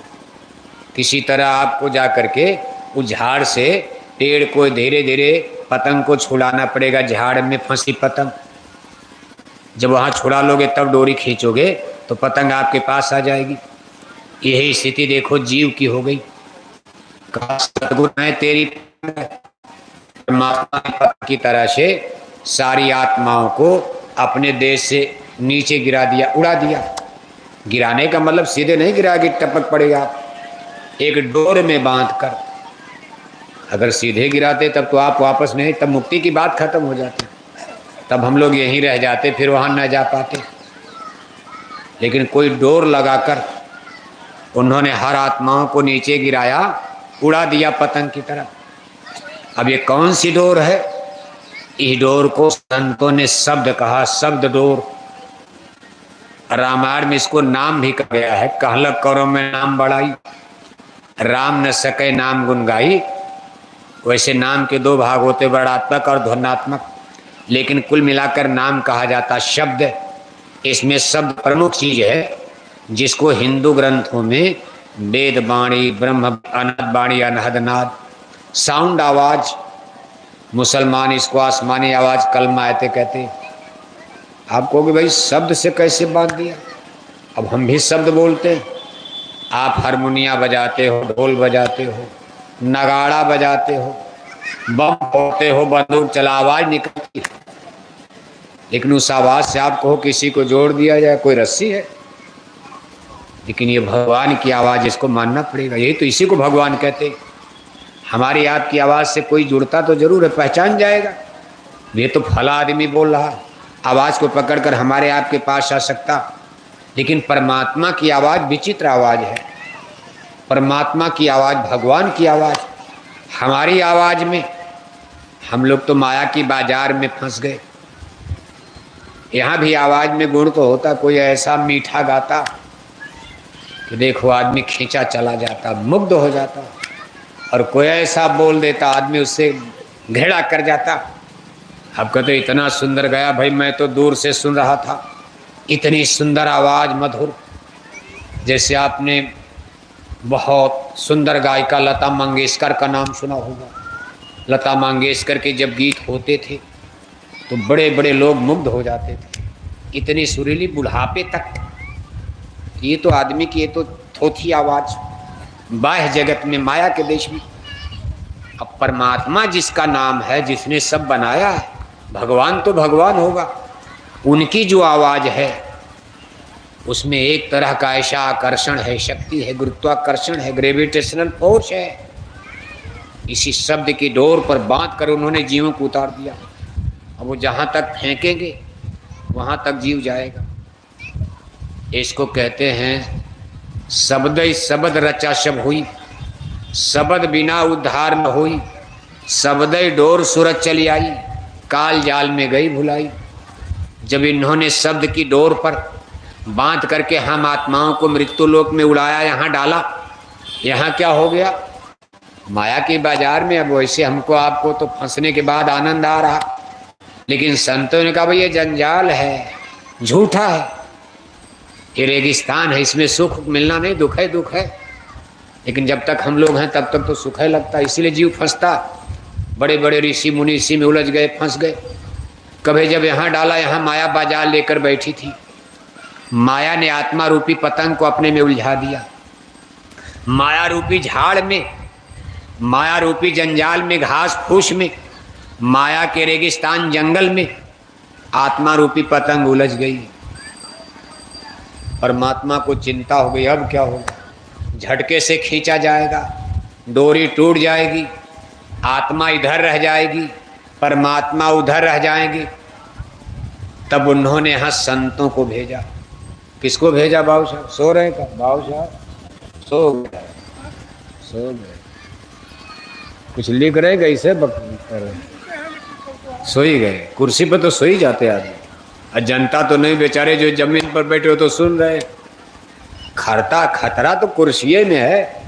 कुर्सी आप दे दो, दिल्ली लखनऊ गए, वहाँ बैठकर बोतलें पीते रहे, भारत माता की जय बोलते रहे, विदेशी बैंकों में खाता, नेता लीडर बना के आपने एमपी एमएलए बना के दिल्ली लखनऊ भेज दिया।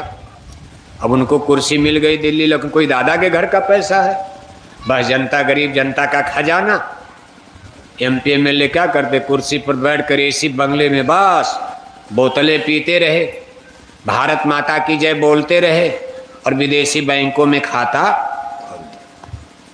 बोतल माने पानी वाली नहीं, बोतल माने दूध वाली नहीं, दूध वाली बोतल पीते नेता लीडर तब तो बुद्धि ठीक रहती।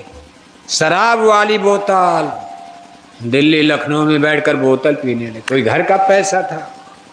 और जनता से कहते चिंता मत करो राम आएगा, चिंता मत करो सतयुग आ जाएगा, चिंता मत करो गरीबी चली जाएगी, चिंता मत करो सनातन धर्म आ रहा।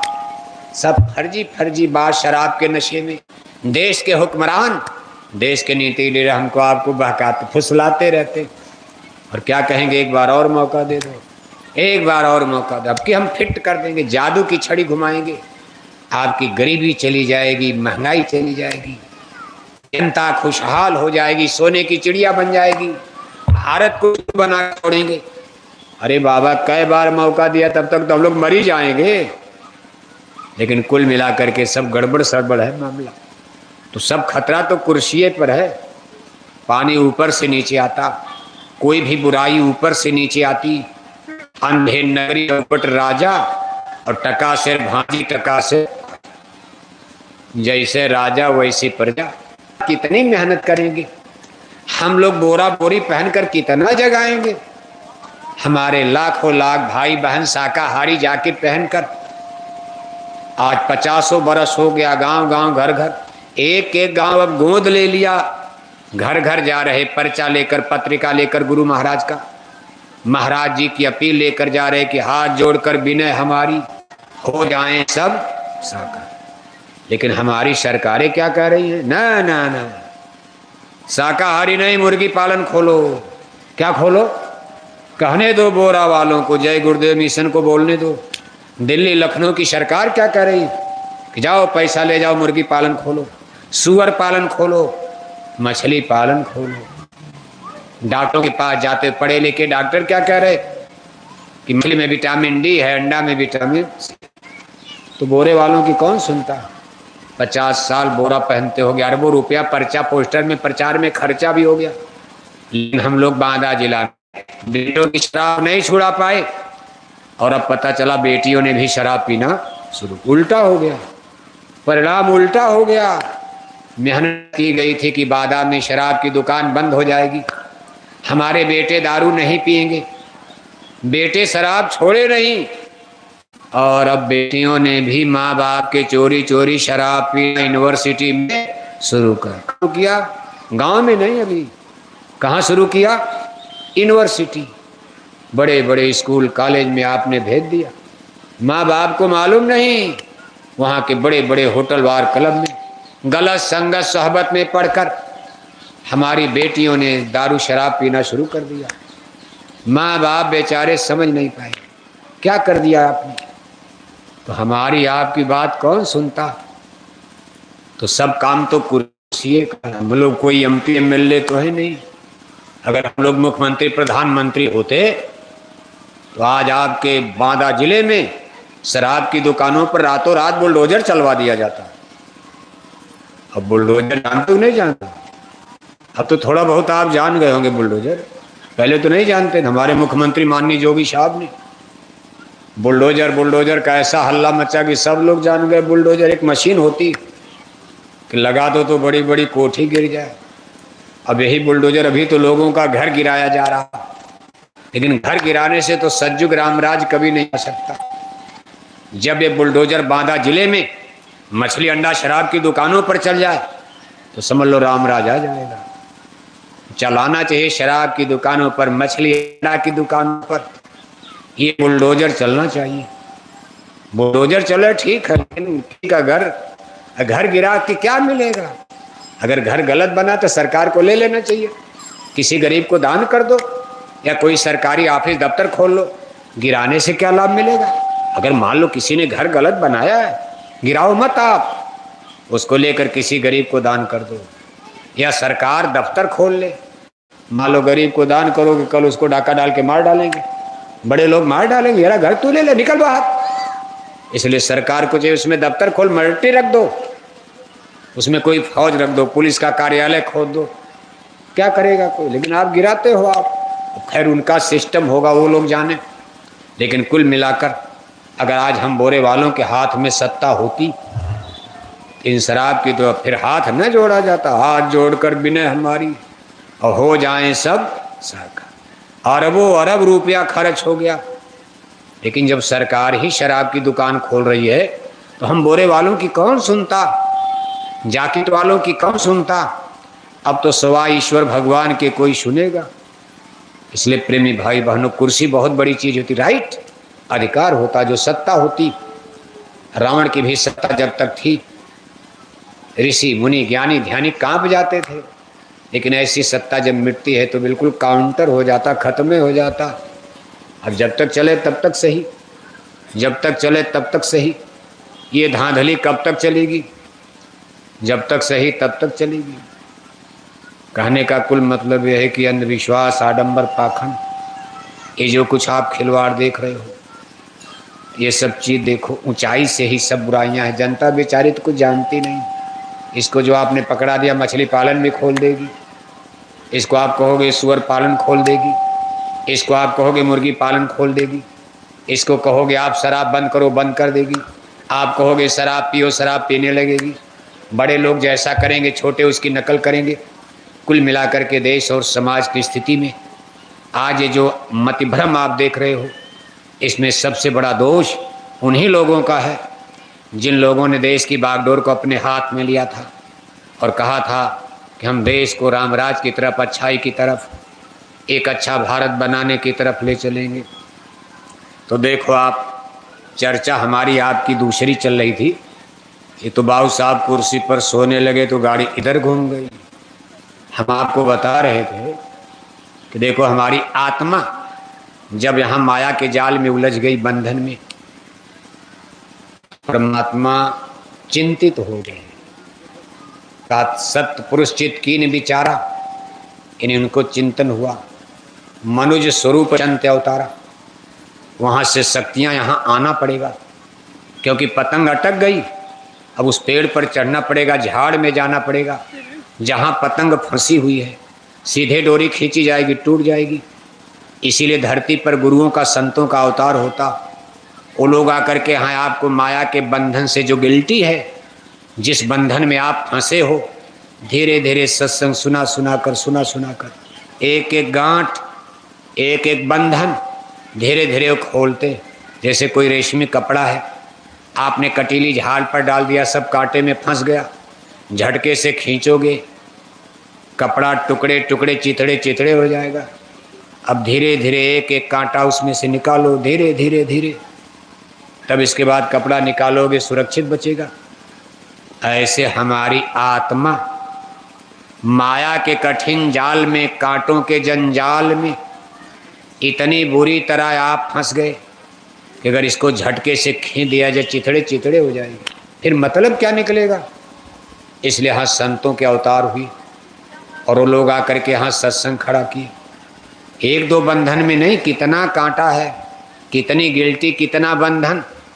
कहा बंधे तुम गाढ़े बंधनयान, फांसे तुम गाढ़े बंधनयान।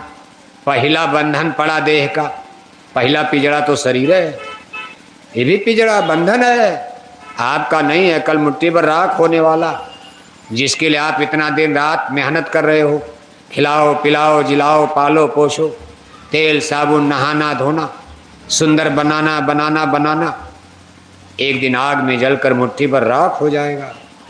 मन रे क्या गुमाने अब करना, तन तो तेरा खाक मिलेगा। 84 जा पढ़ना, मन रे क्या गुमान अब करना, इस शरीर का क्या गुमान घमंड करना। एक दिन आग में जलकर सूरज की तरह चमकता चेहरा, सोने की तरह चमकती शरीर, आग में जलकर मुट्ठी भर राख बन जाएगी, मिट्टी मिट्टी हो जाएगा। इस पर आदमी को नाज नखड़ा घमंड करने की क्या जरूरत। महापुरुष कहते वे बंधन है, आपको इसमें पिजड़े में पक्षी की तरह फंसा दिया।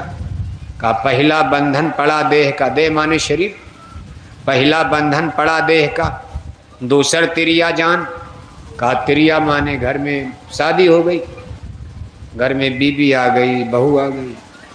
अब आदमी सोचता है हम हस्बैंड बन गए। क्या बन गए? शादी हो गई, कहने ले हस्बैंड हो गए। अभी तक तो बच्चा थे भाई, बच्चा है बच्चा है।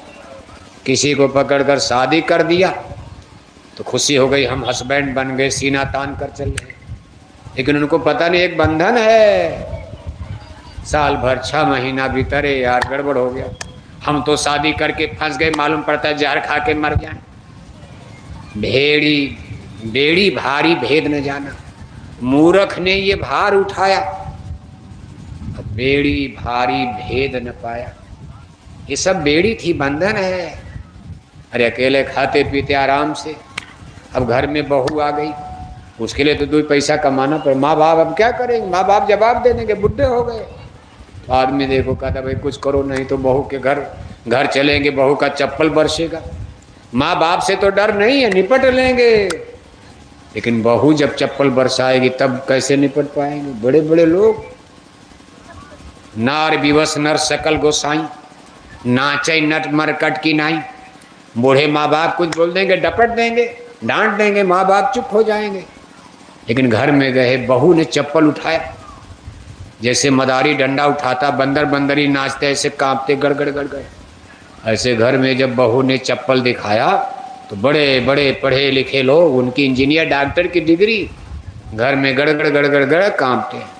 बीबी के सामने सब हिलते हैं, बड़े बड़े लोग, मंत्री मिनिस्टर, जिनसे पूरा बांधा हिल रहा, जिनकी बंदूकों से, वो भी अपने घर में बीबी के सामने ऐसे भेड़ बकरी होकर गड़गड़ गड़गड़ हाथ जोड़कर, अरे देवी माफ करो माफ। कहते भाई बेड़ी भारी भेद न पाया, का पहला बंधन पड़ा देह का, दूसर तिरिया जान, तिरिया माने स्त्री आ गई। अब कहाँ जाओगे आप? अब आपको जंजाल में बंधना है। और तीसर बंधन पुत्र का जानो, 1-2 साल बीता, एक बेटा पैदा हो गया, ये भी एक और बंधन आया। अब बेटे के लिए दवाई पढ़ाई कुछ तो करना पड़ेगा, भार बढ़ता जा रहा। का मूर्ख ने ये भार उठाया, कितना भार उठाओगे आप? और है कुछ नहीं, एक दिन सब बवाल छोड़ के चलना है। कहा तीसर बंधन पुत्र का जानो, और चौथा नातीमान, दाढ़ी बाल सफेद हो गए, बुढ़ापा आ गया। तब तक घर में से खबर आई दादा नाती पैदा हो गया। दादा बेचारे खुश हो गए, गांव में लड्डू बांटते, अरे भाई हम दादा हो गए, ग्रैंड फादर। अब तक तो हम फादर थे, अब हम ग्रैंड फादर यानी दादा बन गए। घर में बहू को बेटा पैदा हो गया, सीना तान दिया। अब बहू ने लाकर लाला दे दिया गोद में। बुढ़ा आदमी करेगा क्या? बुढ़ापे में कोई काम धाम तो करेगा नहीं, खा पी के सो रहा। तो बहू ने सोचा चलो दादा को यही ड्यूटी दे दो, नाती लेकर के दादा की गोद में, लो बाबा लाला खिलाओ आप। अब बाबा बेचारे हलो लाला हलो लाला हलो लाला, और उनको नहीं पता कल मरने वाले हो, कौन बेटा बेटी साथ जाएगा, कौन जाए, कौन किसको पूछता। कल मरने वाले हो, दादा बन गए, मरने वाले, बुढ़ापे बाद तो मरने मरना। कहा नाती के फिर नाती होंगे तो फिर कहिए कौन ठिकान। चौलर पचरस 17 रसली, बांध लिया तुम बहुबित तान। सुख संपदा यो हाट हवेली, आय बिछाया बहुबित जाल। मरे बिना तुम छोड़त नाही, जीते भर देते नहीं कान। संत सदगुरु बहु समझावें, उनकी बातें एक न मान। कैसे मुक्ति बने तुम्हारी, अब भरमो 84 खान। जिस बेड़ी में माया ने बांधा जंजाल में, अब इसे उलझ करके जीवन बीत गया। तब सत्य पुरुष चिन्ह बिचारा, मनुष्य स्वरूप संत अवतारा। आए नगर काल के देशा, सहे जीव हित बहुत कलेशा। कहते भाई वो समझाते कि भाई आप कहाँ फंस गए, निकलो इसमें से। लेकिन कहते भाई हम महाराज ठीक हैं, हम इसी में फिट है। का संत सदगुरु बहुत समझावें, उनकी बातें एक न मान। कहा महाराज हम सतलोग, हमारा यही ठीक है, हमको यहीं रहने दीजिए, हम उधर सत्संग सब हमको नहीं अच्छा लगता, हमको कोई मोक्ष मुक्ति नहीं, हमारे बेटा बेटी घर परिवार सब ठीक ठाक है। खाते पीते जीव, मरे बिना तुम छोड़त नहीं। मर जाएंगे सब छोड़ देंगे, लेकिन जीते भर देते नहीं कान। संत महात्मा जब जीते जी सत्संग में समझाते रहे, भाई कल छोड़ना, इसलिए इस पर ज्यादा मोह क्यों करते हो? जो चीज छोड़नी उससे ज्यादा मोह करोगे, ज्यादा मोह का बंधन होगा। जिससे ज्यादा मोह ममता होगी, मरते समय उसी की याद आएगी। फिर जह आशा तह बाशा, उसी आशा की डोरी पर वहीं आपका पुनर्जन्म हो जाएगा। जह आशा तह बाशा, तो मुक्ति कहाँ मिलेगी? मरते समय भगवान को याद किया कब करोगे? जब जीते जी जीवन भर गुरु को, सदगुरु को नाम सिमरन करोगे, शब्द कमाई करोगे, तब तो मरते समय गुरु नाम आएगा। अब जीवन भर तो बीवी बच्चे, हाय बीवी बीवी बच्चे, धाय रुपए पैसे धन दौलत, दिन रात इसी का सुमिरन कर रहे हो। जीवन भर हर सुमिरा नाही, घुट घुट मरा कुटुंब के माही, घुट घुट करे के क्षण, कुल में, कुटुंब में, परिवार में, खेती में, दुकान में, दफ्तर में, घुट घुट कर इसी में मर गए। जीवन भर हर सुमिरा नाही, जिंदगी में न सुमिरन किया, न ध्यान किया, न भजन किया, न गुरु को, सदगुरु को याद किया, न भगवान को। अब मरते समय राम नाम आएगा, गुरु नाम आएगा।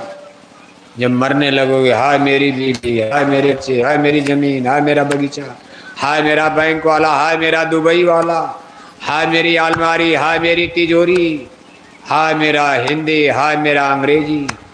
बस वहीं फिर जन्म होगा, उसी दुनिया में जिसके लिए रो रहे हो। मोह गया नहीं, मोह शकल व्याधिन कर मूला। ये मोह की डोर और गिल्टी अगर नहीं टूट पाई, ये मोह की डोरी आपको फिर संसार में लाएगी और अपने कर्मों के अनुसार 4 खान 84 में जन्म मरण में टक्कर लगाओगे आप। देखो एक दृष्टांत आता, साहब कबीर का नाम आपने सुना होगा, सब सुनते हो। साहब कबीर सदगुरु के रूप में जब काशी नगरी में मौजूद थे, एक बार गंगा नदी को पार करके जब उस पार गए, एक चौधरी का गांव था। चौधरी माने किसान। अब किसान में कई जातियां आती, जैसे कुर्मी हैं, पटेल हैं, जाट हैं, गुजर हैं, यादव हैं।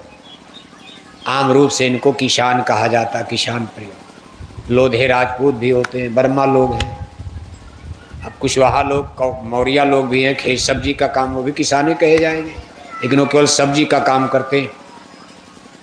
अब यही जो गाँव था, ये लोगों का गांव था। काशी नगरी में जब आप आज भी जाओगे, काशी नगरी में गंगा पार कर उस पार जाओगे, तो वहाँ कटेश्वर, रामनगर, सब यादवों के अगल बगल गांव हैं। ये लोग वहाँ नदी के किनारे रहकर, जब राजाओं का जमाना था, रामनगर में, काशी में नदी के किनारे गाय भैंस पालते थे और उसका दूध निकाल कर काशी नगरी में बेचकर अपनी रोजी रोटी चलाते थे। ऐसे ही लोग बस गए, जैसे नदियों किनारे यहाँ देखो तमाम निषाद लोग बसे हैं। अब उस जमाने में नाव से पार करना है तो उनकी वही ड्यूटी थी। ऐसे जाते, बाकी जाति कोती भगवान ने तो बनाई नहीं। कोई लोहे का काम करने लगा, लोहार हो गया, सोने का काम करने लगा, सुनार हो गया, चमड़े का काम करने लगा, चमार हो गया, लकड़ी का काम करने लगा, कारपेंटर बढ़ई हो गया, कोई खेती का काम करने लगा, खेतिहर हो गया। जो जो काम करने लगा उसी में जाति बनती गई, बन गई, बहुत बन गई। अब बन गई तो बन गई। अब आपको कोई मिटा भी देगा, नेता मिटाएं, तब तक तो नेता ही मिट जाएंगे। इन जातियों को कोई मिटा पाएगा? धर्म को कोई, इतने धर्म, इतनी जातियां, है तो कुछ नहीं इसमें। संत महात्मा 1 मिनट में मिटा देते हैं। अरे कहा भाई जाति धर्म क्या है? जात पात पूछे नहीं कोई, और हरि के भजे सो हरि के। का भगवान का भजन करो, आत्मा तो एक, जाति जाते खुदा है। अपनी आत्मा को जगाओ, परमात्मा से मिल जाओ, सब जाति बंधन खत्म। बाकी मृत्यु लोक में भौतिकी धरातल पर, यहाँ तो वर्ग बनता रहेगा, बने रहेगा।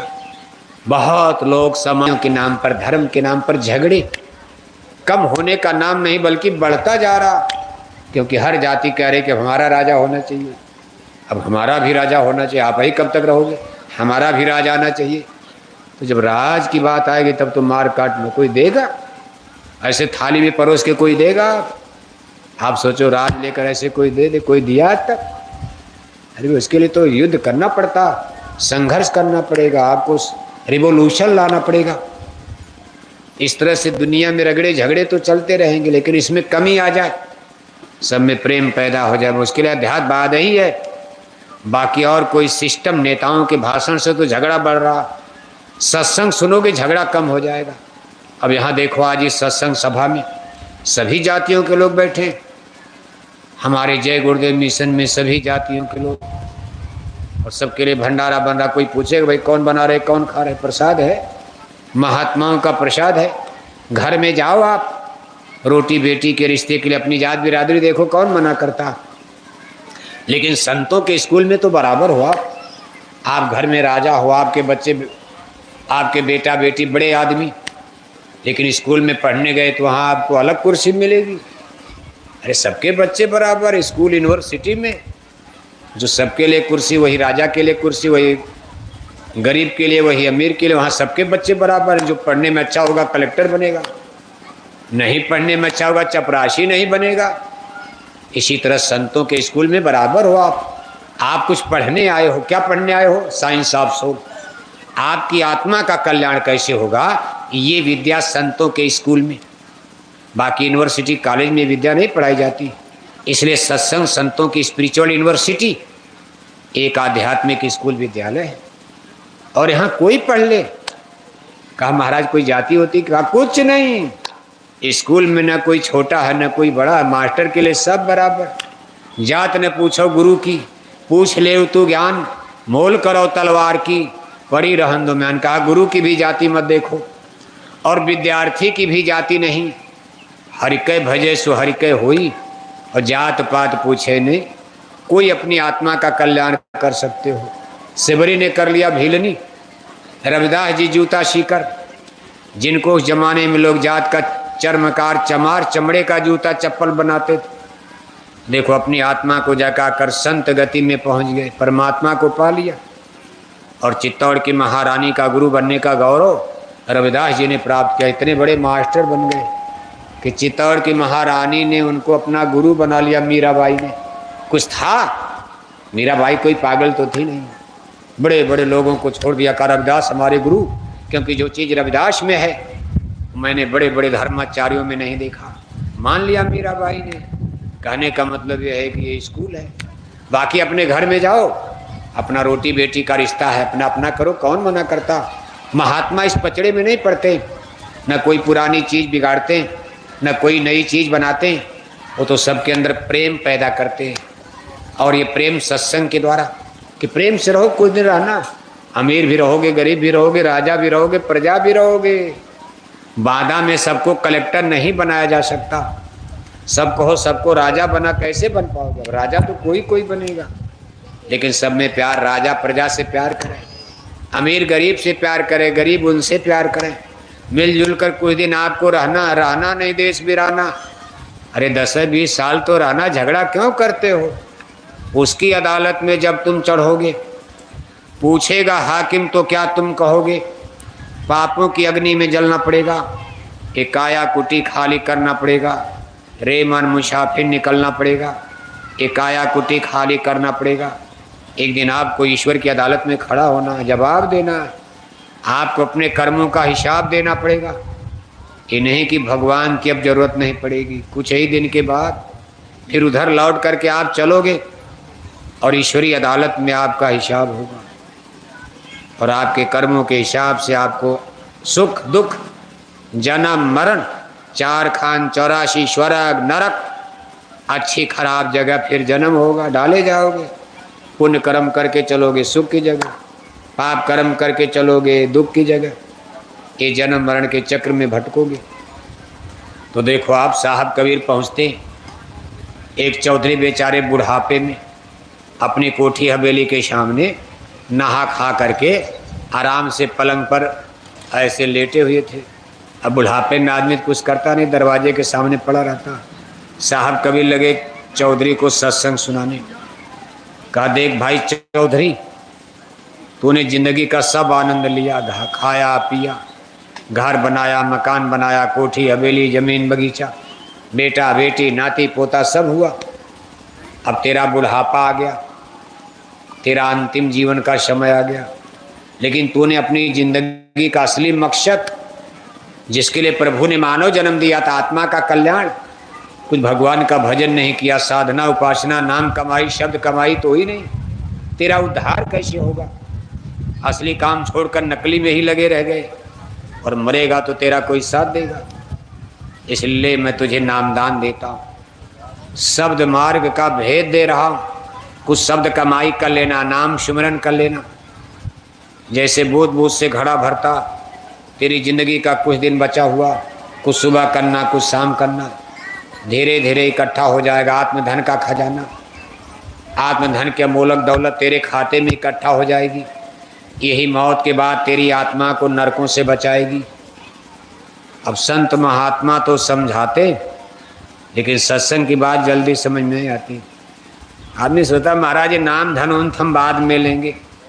अरे महाराज हम इसलिए आए हैं कि हम मुकदमा जीत जाए, हम तो इसलिए सत्संग में आए।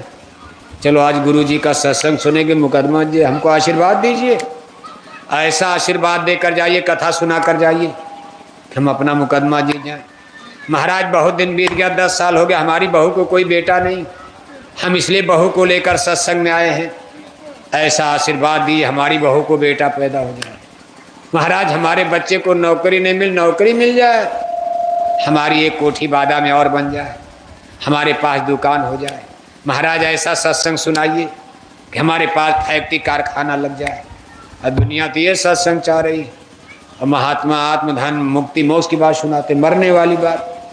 अरे कहा महाराज मरने वाली कथा मत सुना, बड़ा डर लगता है, मरने वाली बात मत सुनाइए, कलेजा धक धक करता। कोई मरना चाहता है? मरना है, लेकिन किसी से मरने वाली, अरे ऐसा क्यों बोल दिया? लोग कहते हैं अरे ऐसा नहीं बोला, दुनिया जान रही मरोगे आप। अरे महाराज ऐसा नहीं बोलना चाहिए था।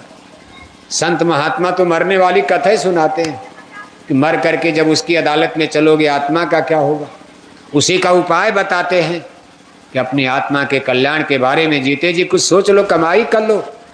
लेकिन संतों की बात इस लोभी लालची जगत ने कभी स्वीकार, इनको तो लोभ चाहिए, दौलत चाहिए, धन चाहिए, बेटा बेटी चाहिए, घर मकान चाहिए, इनको दिल्ली लखनऊ की गद्दी चाहिए, इनको फैक्ट्री कारखाना चाहिए, इनको मार काट चाहिए, हिंसा हत्या चाहिए, अपना झंडा ऊंचा करना।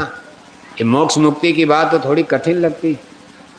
अब महात्मा जी सुना रहे, कबीर साहब सुना रहे, चौधरी साहब अपना दाएं बाएं मार रहे, अरे का महाराज जब ही नहीं अच्छा अगली बार। अब भजन भक्ति कोई जबरदस्ती होती है, प्रेम का सौदा है। अब हम आप आए, हम आपको सुना रहे, शाकाहारी बन जाओगे आपका लाभ, नहीं बनोगे क्या हम डंडा मारेंगे? डंडा तो भगवान की तरफ से पड़ता, हम तो डंडा मारेंगे नहीं। साहब कबीर समझाए, चौधरी की समझ में नहीं आया, तो साहब कबीर लौट कर चले गए। कुछ दिन के बाद करीब 10-12 बरस बीत गए। 10-12 बरस के बाद साहब कबीर फिर उस गांव में गए तो देखा चौधरी की कोठी हवेली के सामने पलंग खाली पड़ा। अब उनके छोटे छोटे बच्चे कुछ बड़े हो गए थे। साहब कबीर ने बुलाया कि भाई हम अगली बार आए थे, आपके दादा इसी पलंग पर, वो कहाँ गए? तो छोटे छोटे बच्चे कहने लगे महाराज हम तो दादा को देखे नहीं, लेकिन वो तो मर गए, हम छोटे थे हमको होश नहीं, लेकिन घर वाले कहते दादा इसी पलंग पर सोते थे, मर गए, हमारे होश संभालने के पहले ही मर गए। तो साहब कबीर त्रिकालदर्शी महात्मा आंख बंद करके लगे देखने की मरने के बाद चौधरी को जन्म क्या मिला। अंतर्दृष्टि के द्वारा देख रहे हैं कि चौधरी अपने घर में गाय भैंस बहुत पालते थे, सेवा तो सबकी करते थे, लेकिन एक गाय से उनका बड़ा प्रेम था। शायद वो गाय दूध ज़्यादा देती थी, उसको दाना चारा पानी और देते थे, मालिश सुहाग जहाँ आशा तहाँ बाशा। जब मरे इस सिद्धांत के मुताबिक अपने ही गाय के पेट से बछड़ा बनकर पैदा हो गया, अपने ही गाय के पेट में बछड़ा बनकर पैदा हुए, थोड़े दिन में बैल बन गए। अब घर वाले थोड़े जान रहे कि दादा आ गए, घर वाले तो कह रहे कि दादा का क्या हो गया, स्वर्गवास हो, क्या हो गया? आपके घर में कोई मरता था आप क्या कहते हो? जब तेरही मनाते हो, चिट्ठी लिखते हो हिंदू लोग, तो पूरे गांव जवार में नोटिस भेजते हो सूचना कि मेरे पूजनीय दादाजी का क्या हो गया, क्या हो गया? जोर से बोलो, स्वर्गवास, नरकवास नहीं, हाँ नरक नहीं, मेरे दादा का क्या हो गया? दादा 2 कुंतल मछली खाकर मर गए, उनका भी क्या हो गया? अरे नरक होना चाहिए, स्वर्ग होना चाहिए। लेकिन आप तेरही के दिन क्या लिखोगे? दादा 2 कुंतल मछली खाकर मर गए। लेकिन जब हिंदू लोग तेरही मनाते हो तो पूरे रिश्तेदारी में, गांव में, जवार में कागज पर सूचना लिखकर भेज दिया कि मेरे पूजनीय दादाजी का क्या हो गया? स्वर्गवास। सब स्वर्ग ही चले गए, नरक खाली पड़ा हो। ऐसे नहीं होता। घर वाले सोच रहे दादा स्वर्ग गए, और देखो चौधरी बेचारे अपने ही गाय के पेट में बैल बनकर पैदा हो गए। तब ट्रैक्टर का जमाना नहीं था, हल में नाधा 2 साल 3 साल डंडा बजाकर हल में जोत रहे खेती के काम में। घर वाले ही नाती पोता दादा पर डंडा बजा रहे, उनको क्या पता दादा बैल बन के आ गए। इसके बाद घर वालों ने ले जाकर बगल के गांव में बैल को एक गाड़ीवान को बेच दिया। गाड़ीवान ने बाजार मंडी से सामान लाने को कोल्हू में बैल नाद कर तेल पेरते थे, तिल का, सरसों का। तब मशीनें उसीने तो थी नहीं, बस तेली ने कोल्हू में उनको 2 साल रगड़ा, खूब पीठ पर जमकर डंडा बजाया। उसके बाद बैल बुढ़ा हो गया। तेली ने जाकर काशी बनारस में बेच दिया कसाई को। कसाई ने बोटी बोटी काट के मांस बाजार में बेच दिया और उनकी चमड़ी को छील करके ढोल नगारा बजाने वालों को दे दिया। ढोल नगारा बजाने वालों ने कमाई करके उसको अपने ढोल नगारे पर कस दिया। चौधरी के चमड़े की बन गई ढोल, धाम धाम बजने लगी। कुछ दिन के बाद चौधरी के घर में पड़ी शादी। उनके बच्चों ने सोचा कोई नाच गाना वाली कंपनी सट्टा हो जाए घर में नाच गाना का। देखो विधि का विधान उसी कंपनी पर पहुंच गए जहां दादा के चमड़े की ढोल बनी थी। उनको क्या पता, पैसा दिया, नाम पता नोट करा दिया। समय से नाचने गाने वाले आए, सब लोग रात में ना खाए, दादा के चमड़े की ढोल बजने लगी और नाच गाना शुरू हो गया। साहब कबीर अपने परम से धर्मदास के साथ जाए बुंदेलखंड विद बुंदेलखंड। बुंदेलखंड का इतिहास लोग कहते हैं, पैर में चप्पल नहीं है, साइकिल भी घर में नहीं, लेकिन कंधे पर बंदूक रहती है, कंधे पर बंदूक। इसको बुंदेल राज कहा जाता है। अब जो भी परिस्थिति रही हो, बड़ा डर लगता बुंदेलखंड में। इधर कोई आने होने का नाम जल्दी लेता होता नहीं है, बुंदेलखंड है। लेकिन यहीं गोस्वामी जी महाराज ने जन्म लेकर रामायण, और आज हम देखकर खुश हैं कि बुंदेलखंड में अगर इस तरह से लोग जाग जाएंगे। शेर को जल्दी जगाया नहीं जाता। बुंदेलखंड माने शेर। ये बकरी गीदड़ का धरती नहीं, खूब लड़ी मर्दानी वो तो झांसी वाली रानी थी। बुंदेले हर बोलों के मुंह हमने सुनी कहानी थी, खूब लड़ी मर्दानी वो तो झांसी वाली रानी। बुंदेलखंड है आपका इलाका जो है बुंदेलखंड। अब तो आज़ादी के बाद इसका 2 भाग कर दिया। छतरपुर वाला इलाका देखो उधर काट के मध्य प्रदेश में दे दिया, इधर वाला इलाका जो उत्तर प्रदेश में, बुंदेलखंड का 2 भाग। कभी कभी आवाज़ उठती कि हमारा बुंदेला अलग कर दो। जैसे हरियाणा बन गया, पंजाब बन गया, हिमाचल बन गया, उत्तराखंड प्रदेश बन गया, आदिवासियों का झारखंड बन गया। ऐसे बुंदेले कभी कभी कहते हैं कि हमारा उत्तर प्रदेश से काट कर एक अलग राज बनाओ, बुंदेला राज। पूरब में बना दो पूर्बिया राज, लखनऊ के आसपास बनाओ अवध राज, मेरठ वगैरह को बनाओ रुहेलखंड राज। ये मांग हो रही 4 भाग में बांटो यूपी। सब बांट गया, यूपी बची है, बांटो इसको। थोड़ा तो बांटा पहाड़ वाला उत्तराखंड कर दिया, कहा मेरठ वाला बांटो रुहेलखंड, उसको रुहेलखंड कहते हैं। ऐसे झांसी वाला, बांदा वाला, महोबा वाला बांटो बुंदेलखंड है। इसमें छतरपुर वगैरह को मिलाओ, एक स्टेट बनेगा बुंदेलों का। और बड़ा गौरवमयी इतिहास है बुंदेलखंड का। इतिहास भी गजब का है।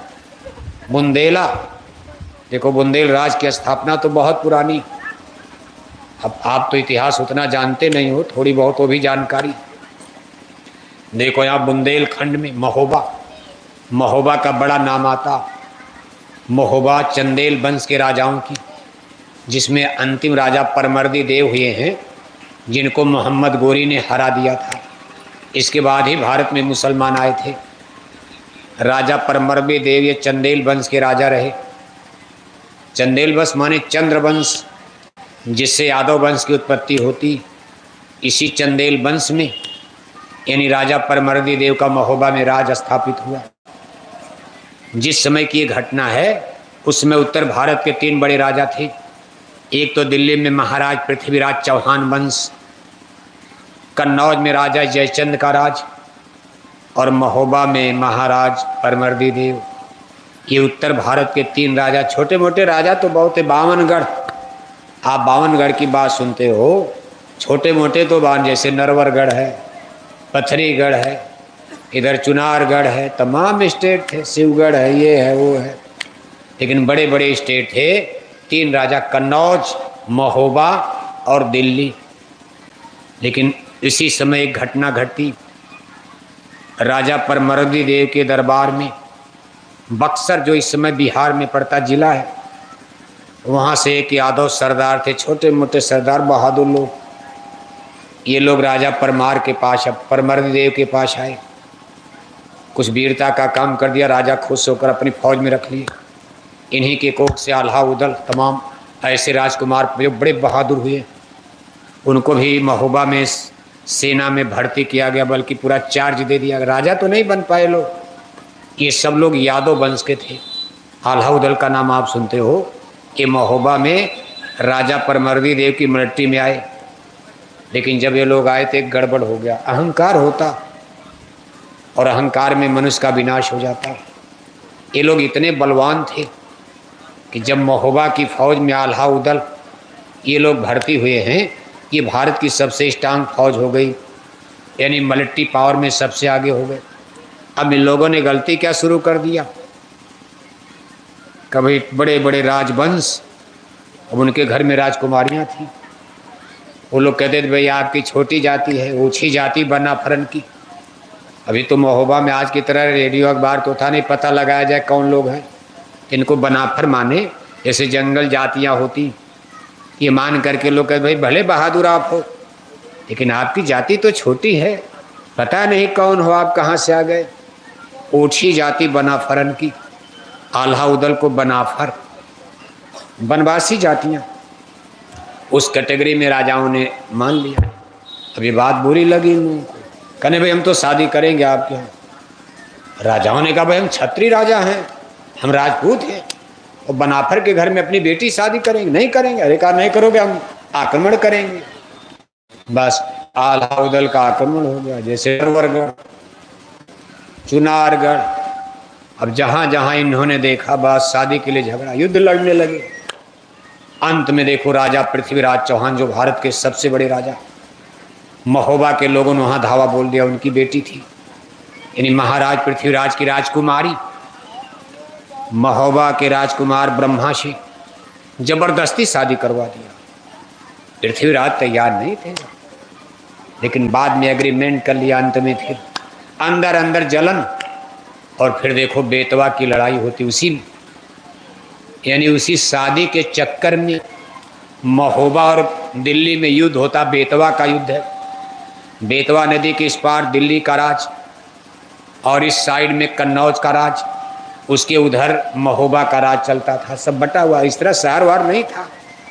अब उस समय की क्या स्थिति रही, कैसे कैसे गांव थे, पुल उल तो कहीं था नहीं। बेतवा नदी के तट पर दिल्ली महोबा में युद्ध हो गया, और उसमें कन्नौज की सेना लाखन के नेतृत्व में, और यही वो युद्ध है जिसमें सब राजकुमार मार दिए गए। दिल्ली के भी राजकुमार मरे, महोबा के राजकुमार मर गए, आल्हा साधु बनकर जंगल चले गए, उदल मर गए, इतने वीर उदल मार दिए गए। कन्नौज के जयचंद के पुत्र लाखन मार दिए गए, बड़े बड़े और छोटे मोटे राजा सब मर गए। अब सब राजकुमार मर गए, बूढ़े राजा बच गए। महोबा में बच गए परमर्दी देव बूढ़े राजा, कन्नौज में बच गए राजा जयचंद बूढ़े राजा, दिल्ली में बच गए पृथ्वीराज चौहान बूढ़े राजा।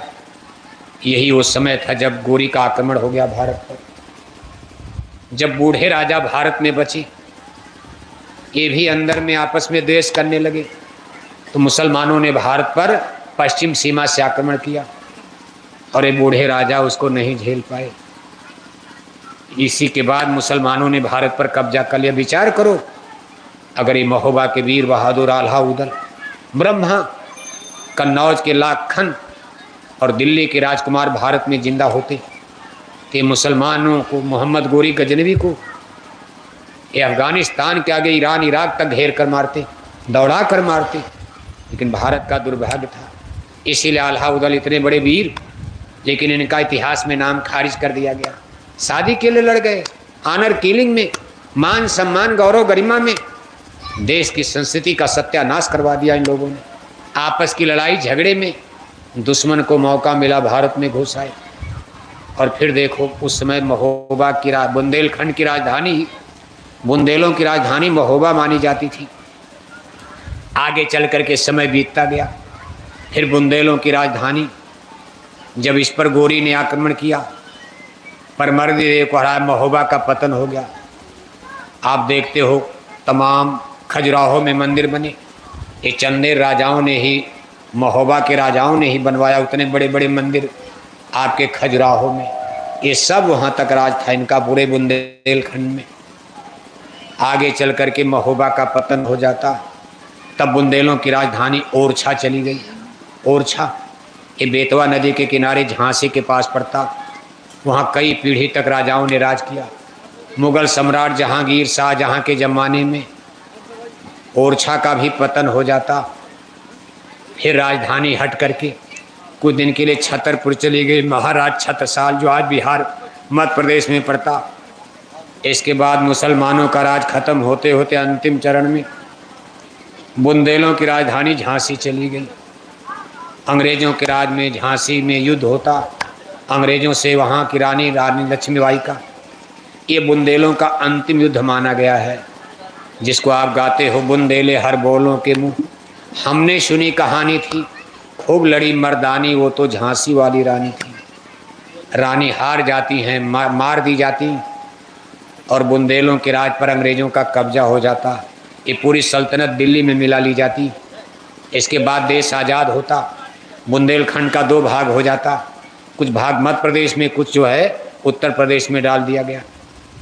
अब बुंदेला कभी कभी कहते भाई हमारा एक करके राज बना दो, हम भी अपना इतिहास जाने, कुछ समझें जाने। कुल मिलाकर ये मिट्टी, ये धरती में कुछ ऊर्जा एनर्जी है। गुरु महाराज कहते थे भाई ये धरती, गुरु महाराज बड़ी मेहनत की। हमारे गुरु महाराज देखो छोटे बड़े काफिले लेकर कितनी बार बुंदेलखंड में आए, एक एक जिले में कितने कितने कार्यक्रम किए। और इसके बाद हमारे पूज हुजूर महाराज जी भी छोटे बड़े काफिले लेकर बराबर बुंदेलखंड आना जाना उनका लगा हुआ। बुंदेलखंड पर आज भी हमारे पूज हुजूर महाराज की भी दृष्टि बनी रहती कि भाई नहीं, इसको जगाया जाए। बहुत बड़ी ऊर्जा है इस धरती मिट्टी में, इतनी बड़ी एनर्जी है। अगर कहीं बुंदेले जाग गए तो आप भारत की तकदीर बदल सकते हो, एक नया इतिहास रच सकते हो। लेकिन डर लगता है कि शेर को जल्दी जगाना नहीं चाहिए। बुंदेले शेर हैं, आप भारत की संस्कृति में आपका बहुत ऊंचा दर्जा। लेकिन यह है कि जिस दिन जाग जाओगे और जागोगे आप, समय आने पर जागना पड़ेगा। आज जय गुरुदेव मिशन की तरफ से देखो बराबर प्रयास तो सबके लिए, लेकिन बुंदेलखंड में हम लोग भी प्रयास करते रहते हैं कि बुंदेले जगाए जाए, ये सच्चे धर्म को समझ जाएं, सच्चे कर्म को समझ जाएं, सच्ची मानवता मनुष्यता को समझ जाएं।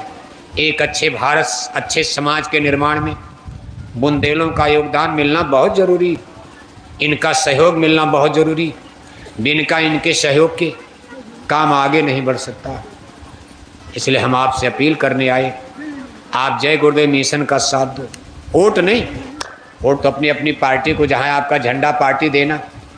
हमारा सहयोग इतना देना है कि हमारी 2 बात को सपोर्ट करना। पहली बात, अपने चूल्हे पर मुर्दा पकाना बंद कर दो। समय छोड़ो, जो बीत गया बीत गया, जो गलती हो गई हो गई। अपने अपने चूल्हे पर इस पवित्र धरती बुंदेलखंड में सब लोग मुर्दा पकाना छोड़ दो। चाहे गाय का, बैल का, बकरी का। मान लो हिंदू लोग तो गाय बैल नहीं मारते, लेकिन बकरी, मुर्गी, सूअर, ये जो भी पशु पक्षी का मुर्दा पकाकर खाते हो, ये आपकी शान, मान, शौर्य, वीरता के लिए, बुंदेलखंड की धरती के लिए अभिशाप है। आपको अभिशाप लग जाएगा। इसलिए धरती को शुद्ध करो, पवित्र करो बुंदेलखंड की, और सब लोग अपने चूल्हे पर मुर्दा पकाना बंद कर दो। छोटी बड़ी सभी जातियाँ, चाहे ब्राह्मण हो, यादव हो, ठाकुर हो, हरिजन हो, निषाद हो, कुर्मी हो, पटेल हो, कोई हो, आप मुर्दा पकाना बंद करो। दूसरी हमारी अपील पर ध्यान देना, अपनी आत्मा के कल्याण के लिए किसी गुरु की खोज कर लो, कोई गुरु मिल जाए। अगर ये बात सही है कि मुक्ति गुरु के हाथ में होती, गुरबिन माला फेरते और गुरबिन देते दान, गुरबिन दो निष्फल गए कहत कबीर विचार। गुरु किया नहीं माला करने लगे, गुरु किया नहीं दान पुण्य करने लगे, गुरु किया नहीं पूजा पाठ करने लगे, कहा सब निष्फल जाएगा, कोई लाभ निगुरा को नहीं मिलता। इसलिए गुरु जीवन में कर लेना, बांदा में खोल लेना, चित्रकूट चले जाना, खोल लेना। बहुत महात्मा रहते, लेकिन शब्द गुरु की खोज करना। जिस डोर पर आत्मा आई जिससे जाएगी, नाम कमाई शब्द कमाई का। शब्द मार्गी गुरु न हो गए तो झूठे गुरु आई ले गए, जो शब्द का अनहद का भेद बताए। ऐसे गुरु की खोज करना। अगर कोई ना मिले तो आप जय गुरुदेव आश्रम मथुरा चले आना, ज़्यादा भटकना मत। अगर आपको कोई गुरु बुंदेलखंड में नहीं मिलता तो बुंदेलखंड की सीमा से हटकर आप अपनी पवित्र धरती मथुरा चले आना। अभी देखो 20 से 24 दिसंबर तक क्या कर रहे हैं बाबू साहब, अभी देखो 20 से 24 दिसंबर तक मथुरा आश्रम पर भंडारे का कार्यक्रम होगा। 5 दिन लगातार 2 घंटे सुबह 2 घंटे शाम सत्संग होगा।